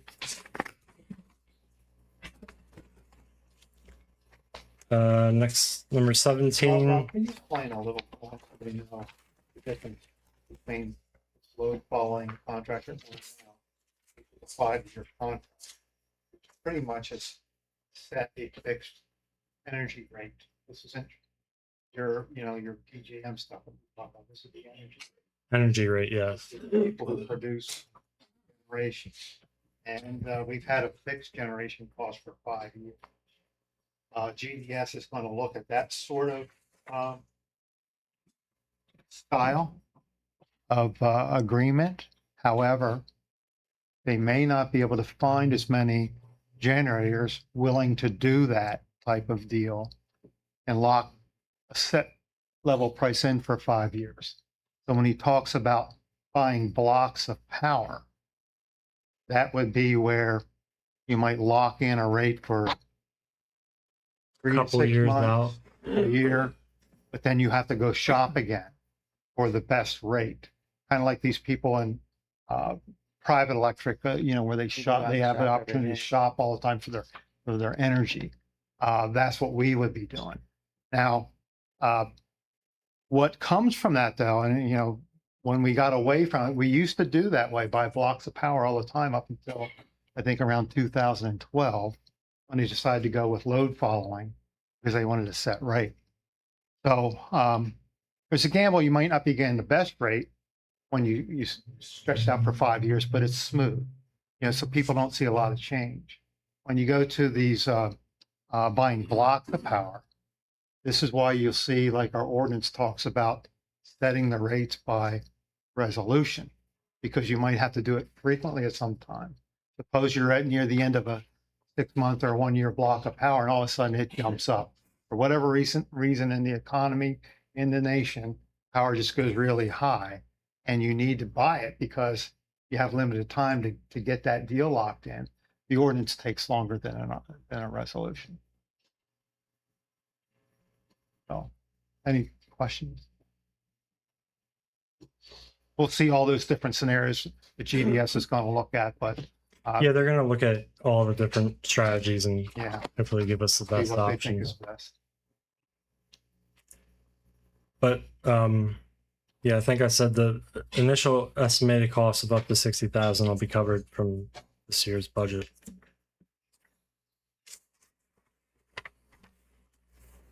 Number 17 in your packet, you should have DM Coatings proposal to paint the traffic signal poles. It'll be 32,500 for just the traffic signal poles and the other faded stuff that goes along with them, like the pedestrian light poles, the pedestrian push buttons. But I also have Is that bid? this was a no Co-Stars. Co-Stars, yeah. Contractor. CoStar's contractor. And If you look at the proposal, there's also the sign poles for 4,500. They have the 2-hour no parking. There's like 31 of them, but in between the intersections. I think they match pretty closely to the freshly painted light poles, but if council decides that they want them painted as well, we can include that. The traffic lights are more faded than these little poles. And the traffic standards are the big high ones, like down here at the intersection. They weren't included in that real original price when we had all the street lights. Right. So that's the big cost, the 32,000. There's what? How many of them? 4 or 5 actual tall light poles. So what Rob is saying, Rob, who is somewhat colorblind, Yeah. thinks that these little poles with the signs on them, like no parking, look pretty good compared to the stuff that's freshly painted. But he's looking for, Yeah, if Yeah. council wants to check it out and let me know if they want to include those as well. It says that it's funded through the budget and the sinking fund, that total amount. It can be the total amount. I was gonna split it like half out of the budget, half out of the sinking fund. The 45. With the 4,500, yeah. If we decide to do that, yeah.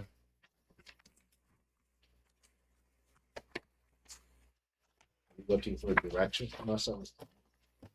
you could, yeah.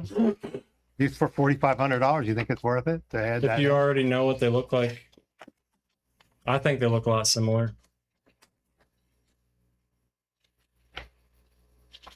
How about we just add it to the agenda and have Jim go out and take a look at it before we don't do it and then we have to do it again.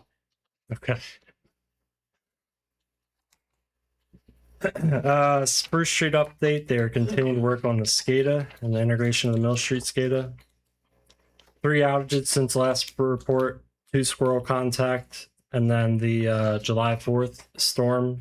The crew restored power to all customers overnight following the July 4th storm, then assisted 2 other public power communities to restore their power through our mutual aid agreements, which we were proud to do and they were very grateful of. Yeah, I want to add that, it shows the quality of workers we have in our electric department, that they were able to get all of our people back in power and still have time to go and get Royalton back online, because Royalton, one of our closest neighbors, they contract for their power maintenance and they couldn't get anybody. And we got ours done. And I think another community in the PMEA organization There were a few communities in that. helped yeah. with that. Then they had a lot of damage, and we were down there, what, a day, 2 days. 2 days? And so, yeah, really nice job on the part of our Yeah. folks. Yeah, they did a great job. Yeah, agreed. I heard talking to a lot of people from different communities who were struggling to get their electric on. And Hmm. I could Oh. say, well, we have our own electric department. They take Yeah. care of it just like that. We don't Yeah, gotta there wait were, on I that. think there were people out in High Spark like 4 days. But Terra Township was We're out. thankful for you guys. Yeah. And then 3 action items for the next business meeting would be direct the solicitor to prepare a resolution implementing the recommended 2027 rate adjustments. Approve DM Coatings proposal under CoStar's contract number 008-E25-1490 in the amount of $32,500 for traffic signal painting, funded through electric operating budget and electric sinking fund, third one, authorize the borough manager to execute the proposal of GDS in the amount of $60,000 funded from the 2026 budget. Everybody okay with that? It'll be on the agenda for you to vote. Thanks, Rob. Any questions for Rob? So and this leads over Sydney too. But the couple meetings ago, I asked about the wraps and the bows for the historic poles. All that for the original order we did through the Yes, fundraising yeah. account. So it's my understanding, correct me if I'm wrong, but I think all of those were ordered and received or paid for with my prior fundraising account, and it ended up being, as discussed at the meeting, was about $900 that the borough paid to get all the extra stuff because most of it was covered by the fundraising account. However, during that conversation, I asked about the Email Street extension. You weren't sure if there were outlets on them. There are, correct? Correct. They are live. Yeah. Is it possible, since it's July, and then by the time we get to the next meeting, it's August, it's still summer when the prices are better than Christmas or around that time? Can we get an approximate cost for the units needed in our streets? I did a couple weeks ago. I think I have it. Oh,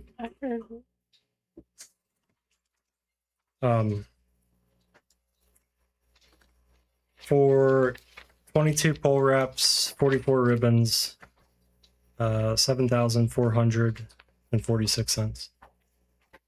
1,440. He said that's good till end of August. Do you have any money in your budget for this? I would have to talk with Sydney, I think, first, but I can check. That's something you can let us know at the next meeting. Yeah, yeah. Thank you. Thank you. Thanks, Rob.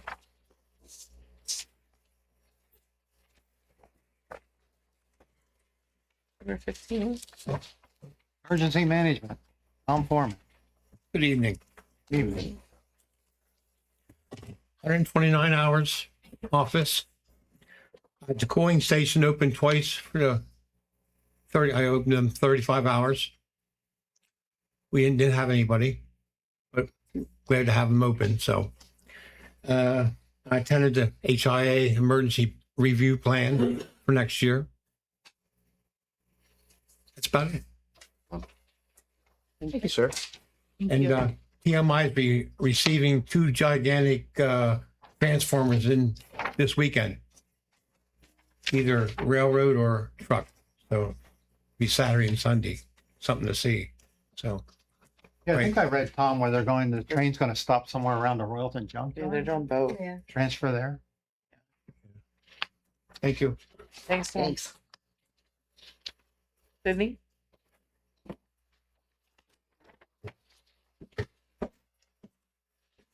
Good evening, everybody. I just had 2 informative items on my report. The first was the fire department documents, so we've already covered that, and I will sign those. The second one is included in your packets. There is the schedule for 2027 budget planning. If anyone has any conflicts or questions, please let me know. The dates that are highlighted in red are the ones that are specific to council meetings and budget meetings. It should be the last page of my report there. Okay, gotcha. Yep.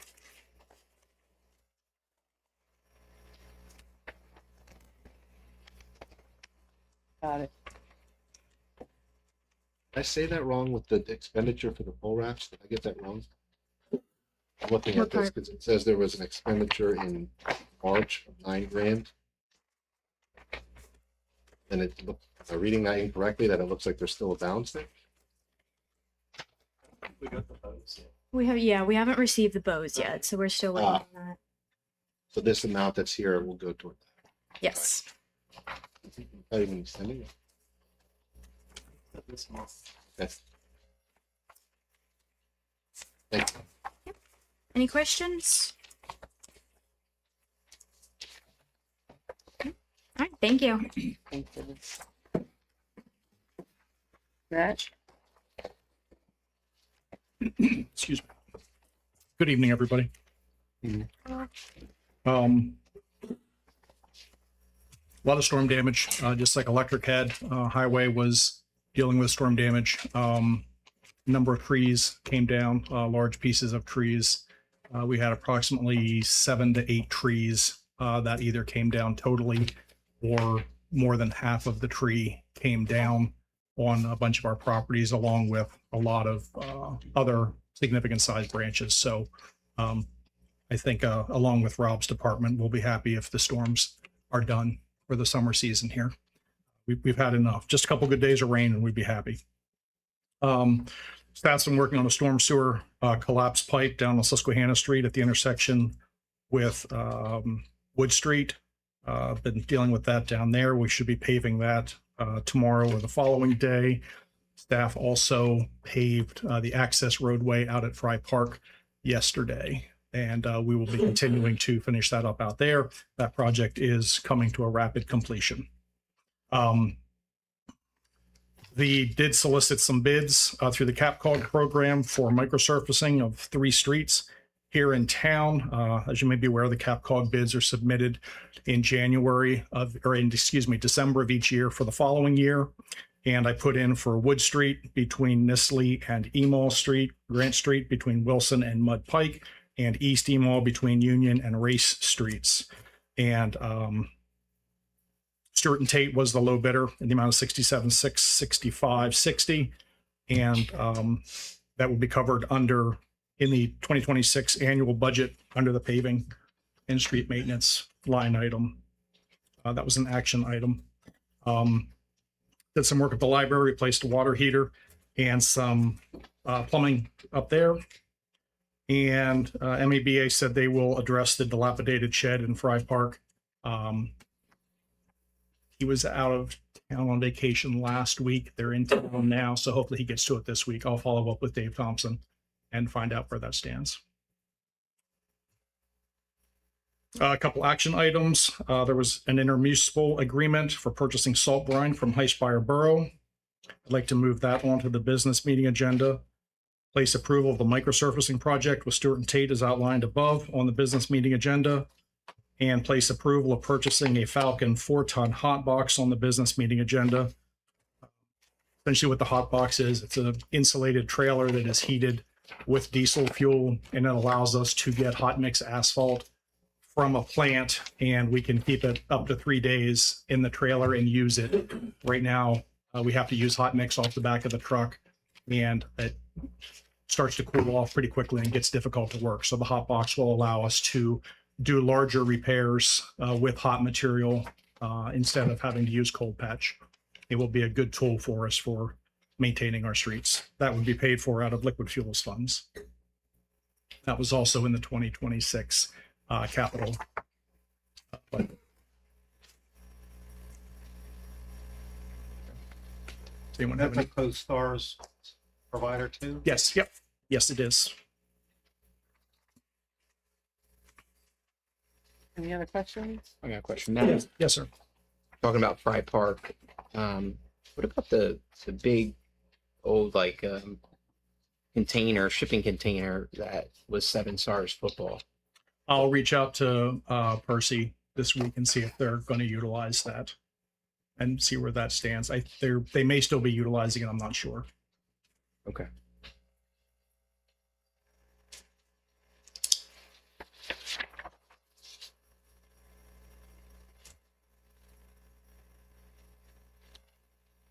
There's still cones down on State Street for that sewer inlet. Yes, we have to pour the Okay, concrete. still waiting to be poured. Yes, Perfect. Thank you. absolutely. I just see kids. going. We have a couple inlets to do. We're gonna get a few of them and then just do concrete at one time and knock a few of them. The kids are down there moving them around. Kids and cones. Yes. Thank you. Any other questions? Thanks, Matt. All right. Thank you. Thank you, sir. Mara? No meeting. Police Department, Sam? Good evening, everybody. I don't have a whole lot, but The one may take a little time to go through. Staffing update. Our two new cadets are doing well in the academy. They have some new leadership at the academy, so they're trying to improve their professionalism and prove a point that we deserve to send our officers there. The first week of PT, they had 4 officers fall out. They needed some medical attention, but they're all okay. R2 charged through without any issues, so that's good to know. Officer Yoder, and that's Jackson Yoder, is currently in the FTO. I saw that one. Currently in the FTO program. You may have seen him out. He's with Sergeant Laudenslager the first couple of weeks. He's doing really well. National Night Out, Tuesday, August 4th in Hoffer Park. We're having a dunk tank this year. We have 2 volunteers so far, myself and Chief Whitebread. Anybody else wants to volunteer? What do they gotta bring again? They have to bring school supplies to get free balls to dunk us. Single pencil count. It Yes. does. It does. Guys are coming with 1,000 pencils for It does. And if he forgets school supplies, you can give a donation to a member of the Moose who will be there to donate towards their back to school event. So we're not going to turn people away from Duncan Kenny. I'll be in for the first 5 minutes. Kenny will be in for the next hour and 55. Used to being around water. Right. If anyone from council or staff would like to get in, please let Dan or I know, and we will save a block of time for you. Council? No, thank you. And Kenny are already first, so the water's cleaner when we go in. And that's why I said no, thank you. So the speed sign on Roosevelt was pulled. I included it in your packet. There's some information that's interesting to go over. I won't spend a lot of time on it, but I'll give you my recommendation and conclusion at the end. For the period that we did the report, which was approximately 10 weeks, we had 36,185 vehicles go through in the right direction and 49 vehicles go through in the wrong direction. Of the incoming direction, which is the right direction, the average speed was 20.73 miles an hour. Average speed outgoing the wrong direction was 21.67. The highest speed was 49 miles an hour. And 99.96% of the vehicles were at less than 40 miles an hour. With the average speed of 20, I wouldn't recommend we put a speed hump there. That was the original reason for placing this there. There's a couple things of interest in the report. If you look at page, I don't know the number, but it's vehicles per hour. Once we hit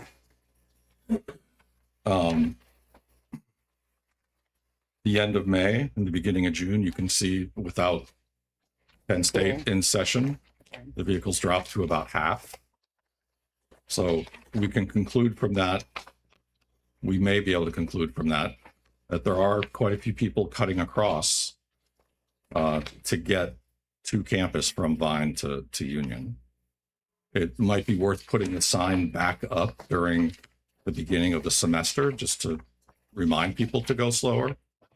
But out of all those vehicles, only 15 of them were going over 41 miles an hour. So, any questions on that report? We had damage to the sign on Vine Street coming into town, so I had to replace that with the sign that was on Roosevelt. Vine Street should contain years of data.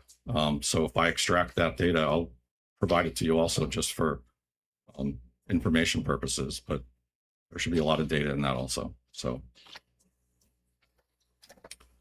I have no action items for the next meeting. Everything else is just my standard report. Anybody have any questions? I do. What did we learn on the e-bikes? The e-bikes. Did you go to your seminar? I was not allowed to attend because somebody forwarded it to me who's a member of PA townships or something. I tried to sign up and they told me I couldn't do it. However, we got a new micro mobility sheet, which is put out by the state, which dictates what's legal and what's not legal. I have a couple guys at the department who we're going to try to formulate a plan on how we're going to try to address it. And the law is somewhat complicated in how it works, but basically if it has pedals and an electric motor, it's legal and you're not required to have any type of license. So if you have a suspended driver's license, you can drive an e-bike. But they have to abide. They have to follow basic because traffic law. I almost had one on the end street. Yeah, we've cited quite a few already, but we're going to try to do a more concerted effort and try to address it. But it's a problem everybody's dealing with, and for the most part, if people are following traffic laws, we're leaving you alone. So you have to draw attention to yourself for us to involve. The scooters, not the one Jim rides, the ones like Bob Reed drives around in, mobility You're right. scooters. Do they have to have some kind of flag or something? I don't know. My understanding is they do, but I don't know whether it's a law requirement or just common sense. I don't know that. Can we look into that, please? Yeah, I can find out. Because with Interfaith, Essex, and there's another one, I think. We have a lot of people on scooters We do. throughout the day. We do. And I was asked by a couple residents about I'll find the out. flags. I'll find out. And that's something we can, if people have a problem trying to get, maybe I can get some donated or something like that. I just don't want to see it. Yeah, little anybody get person around. that Yeah. hit. Okay. Thank you. You bet. You. 21, joint venture. Nobody. Nobody here. 22, council or mayor. Anybody have anything? I do. So I would like to make a motion to put the code of conduct on the next agenda discussion. Second. A motion and a second. Any questions? I'll tell you why. So That was gonna be my question. June 16th, 2026 was a tie vote to purchase this truck. Tonight, you voted as well. Both times I maintain that you should have abstained. You, your husband, and your son belong to the fire department. You also are personal friends with the chief. So much so that I get people who are patrons of some of the places you go to dinner with him sending me confirmation that you're doing that. So the reason I want to bring this up again is you could either agree with my original position and we should abolish the code of conduct, or we should amend it so that it's not a situation where it's rules for thee, but not for me.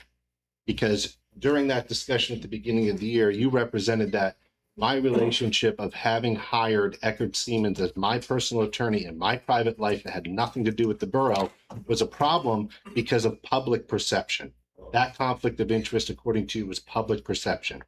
You now have the same perception when it comes to this fire truck. I'll also point out, you clearly do acknowledge that conflicts of interest exist. Your argument is always you don't stand to gain anything by voting for the fire department. That's true. I don't gain personally from having a relationship with the solicitor. She doesn't gain personally from a person being appointed to sergeant over her son. Here's her abstention forms from December 18th of 2018 and January 2nd, 2019. Yet she did it. You also acknowledge we were in an executive session. I asked you to abstain from a topic because you had a conflict of interest. You weren't legally required, but you did it because you recognized that it existed. You clearly have the same situation that you're accusing me of with your code of conduct. So it should either be abolished or let's amend it. You can't vote on anything fire department. You can't vote on anything with the police or the historical society, which she already abstains from anyway. And I won't use the solicitor. You want to demonstrate your objectivity, don't roll your eyes. If you want to demonstrate your objectivity, put your money where your mouth is. Here's you in November of 2017, Friday, November 3rd, 2017.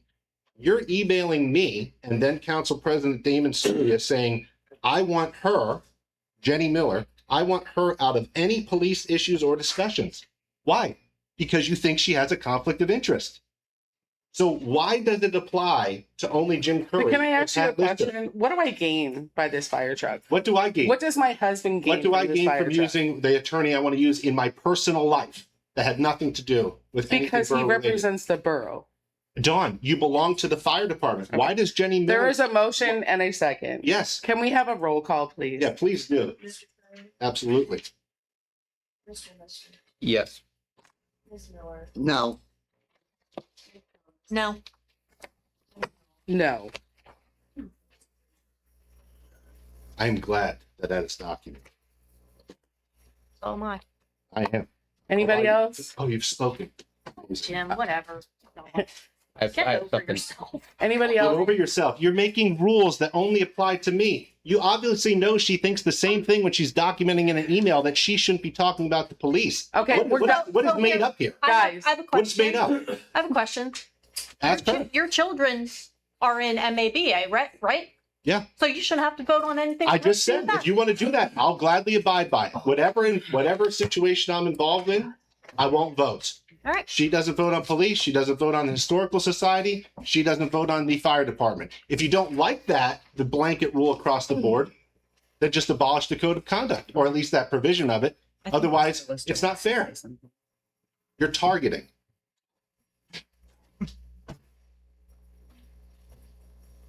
I would say the code of conduct, but I'm not talking about it. I hate it.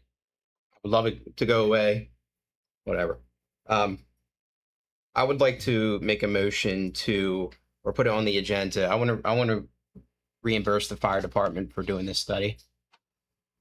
They took their funds to do it. It was something that we were asking for, that they felt the pressure on. I would love to do that. I also, well, I guess you want to take care of that first. Can we put that on the agenda? To put it on the agenda. Yeah. Absolutely. I'm okay with that. Just put it on. Put it on the agenda. Okay. I also would like to put on the agenda to start a discussion around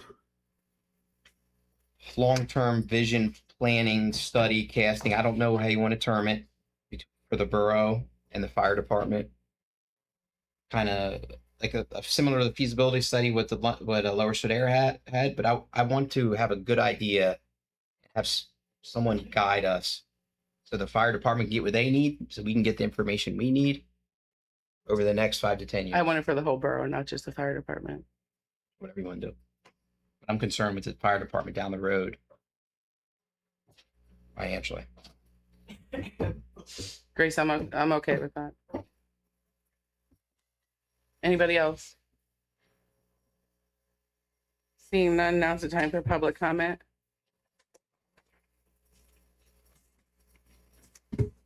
This is the first time I've gotten up here under public comment, and I need this to be.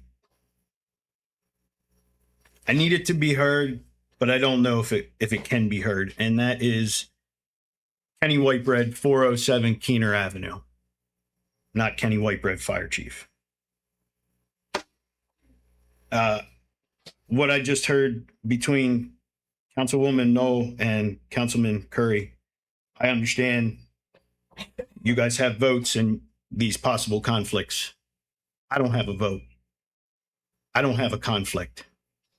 I don't deserve, and my family doesn't deserve, to be in a video of a political video of why you guys didn't have a meeting. I'm going to tell everybody right now, Councilwoman Knoll and I have been friends for over 25 years.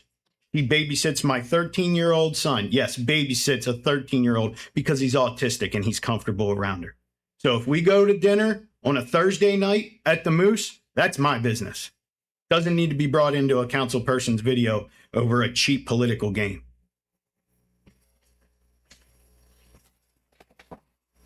Jim Curry, 463 North Union Street. It's not a cheap political game when this is the type of rule they have in place for someone. Brought me into it. I'm sorry, do I get my public comment or not? Madam Chair. If you have a rule about a conflict of interest for your political opponent, then you should abide by the same rule when it applies to you. Never says that you can't be friends with someone, does not say that you can't babysit their son.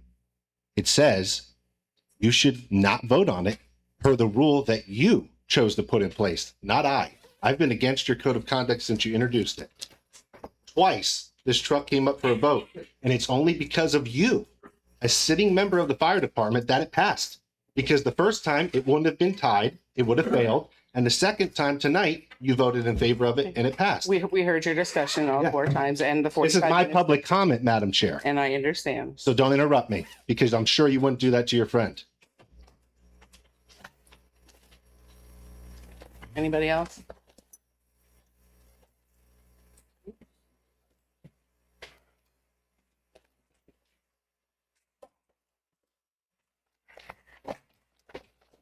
Jack Still, on the financial report, they talk about water and sewer. What's that had to do with us? We still have a water and sewer fund because we receive a lease rental payment every 6 months from Veolia because we own the system and they lease it from us. Okay. Thank you. Thanks, Pat. Anybody else?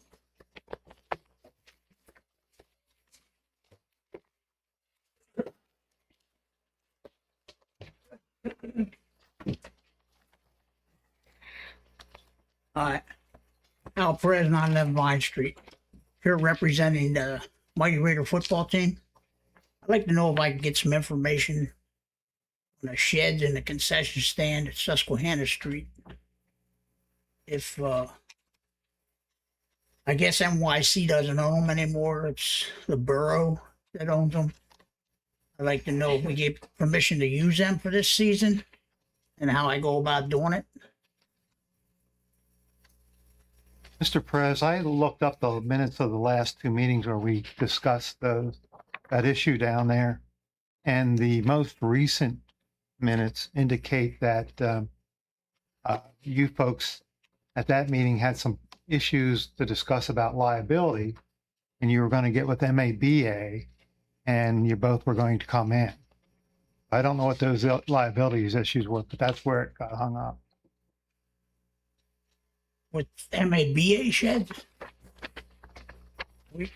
Liability issues about using the shed and using the field. I think that's what it was. I don't know that I brought them here. Let me see if I did it.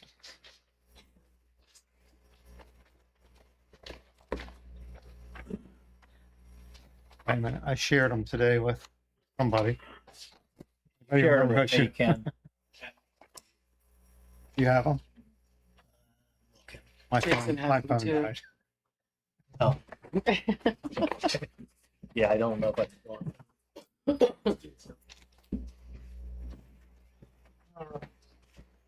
April 21st was the last time we talked about the sheds. And there was Solicitor Winfield Bellamy was here in place of Jim.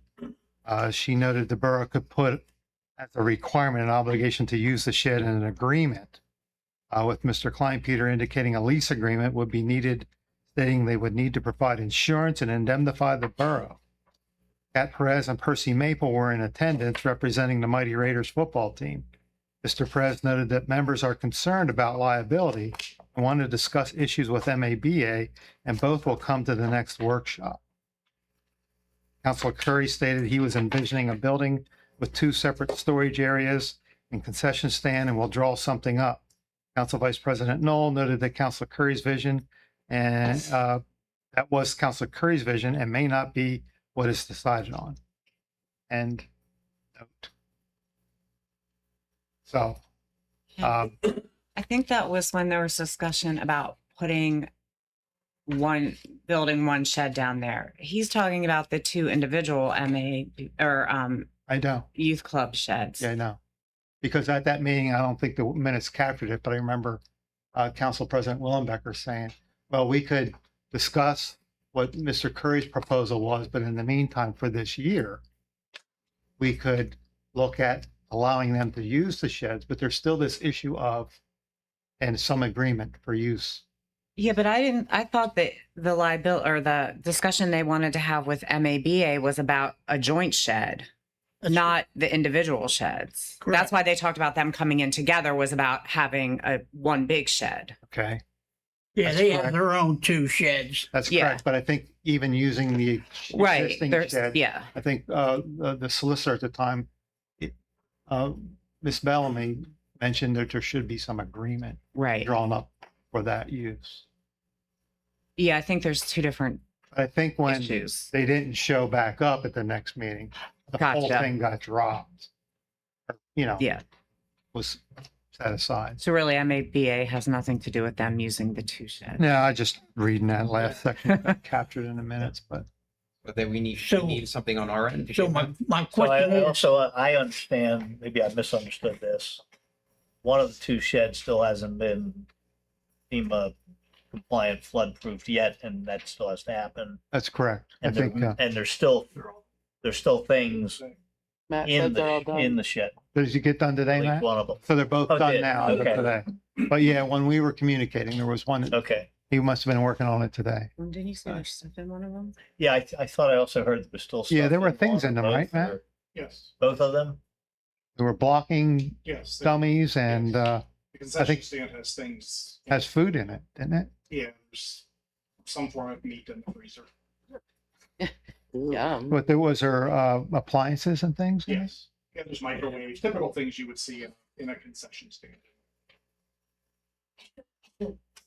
So whatever you would advise that we do there. Yeah, well, I don't know the history of that or who they belong to. Or... I assume they were MYCs at one they time. were NYCs. They left they abandoned. Mhm.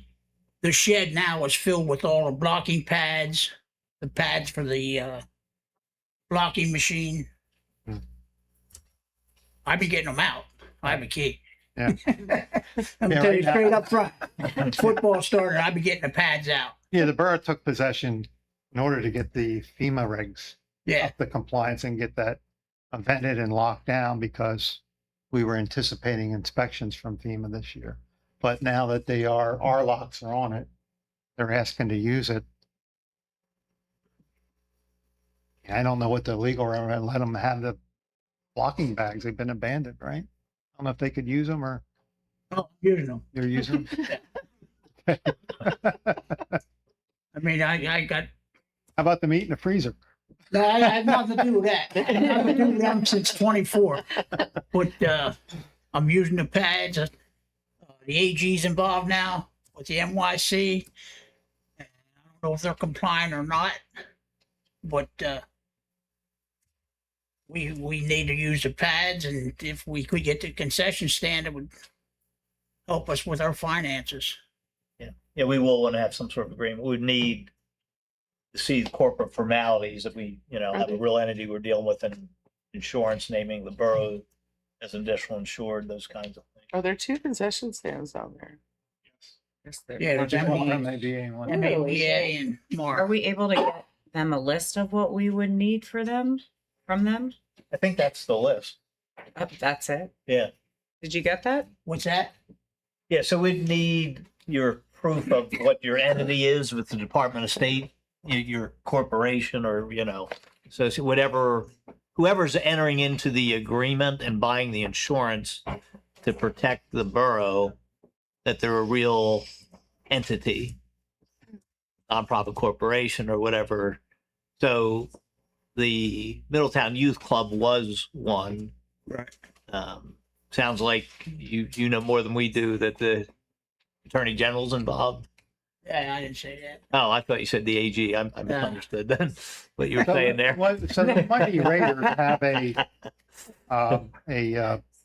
are you guys listed as a 501c3? Yes, I have everything. So you have liability insurance, Yes. So we would need to get from you a copy of your liability insurance. It states that you're We have naming the borough as a, We have their liability insurance From the event that they did. down at but this- don't we want it specifically to Yeah, address the shed? usually those event ones are for an event. I don't know what the, Do you have an email address that maybe you could give us and we could send you a list of what we need? Maybe that. Sure, that would help me out. That's what I'm thinking by.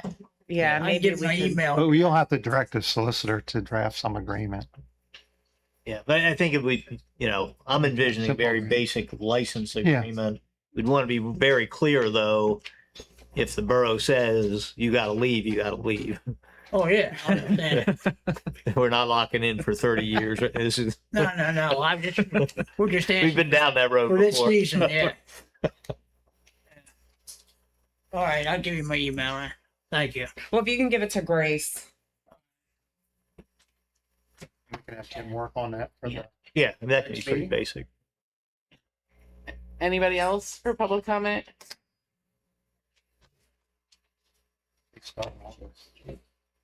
Seeing none, can I have a motion for adjourn? We'll be going to executive session, not returning. So moved. Second. All in favor? Aye.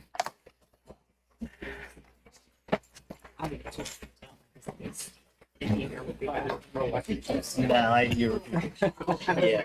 Well, I-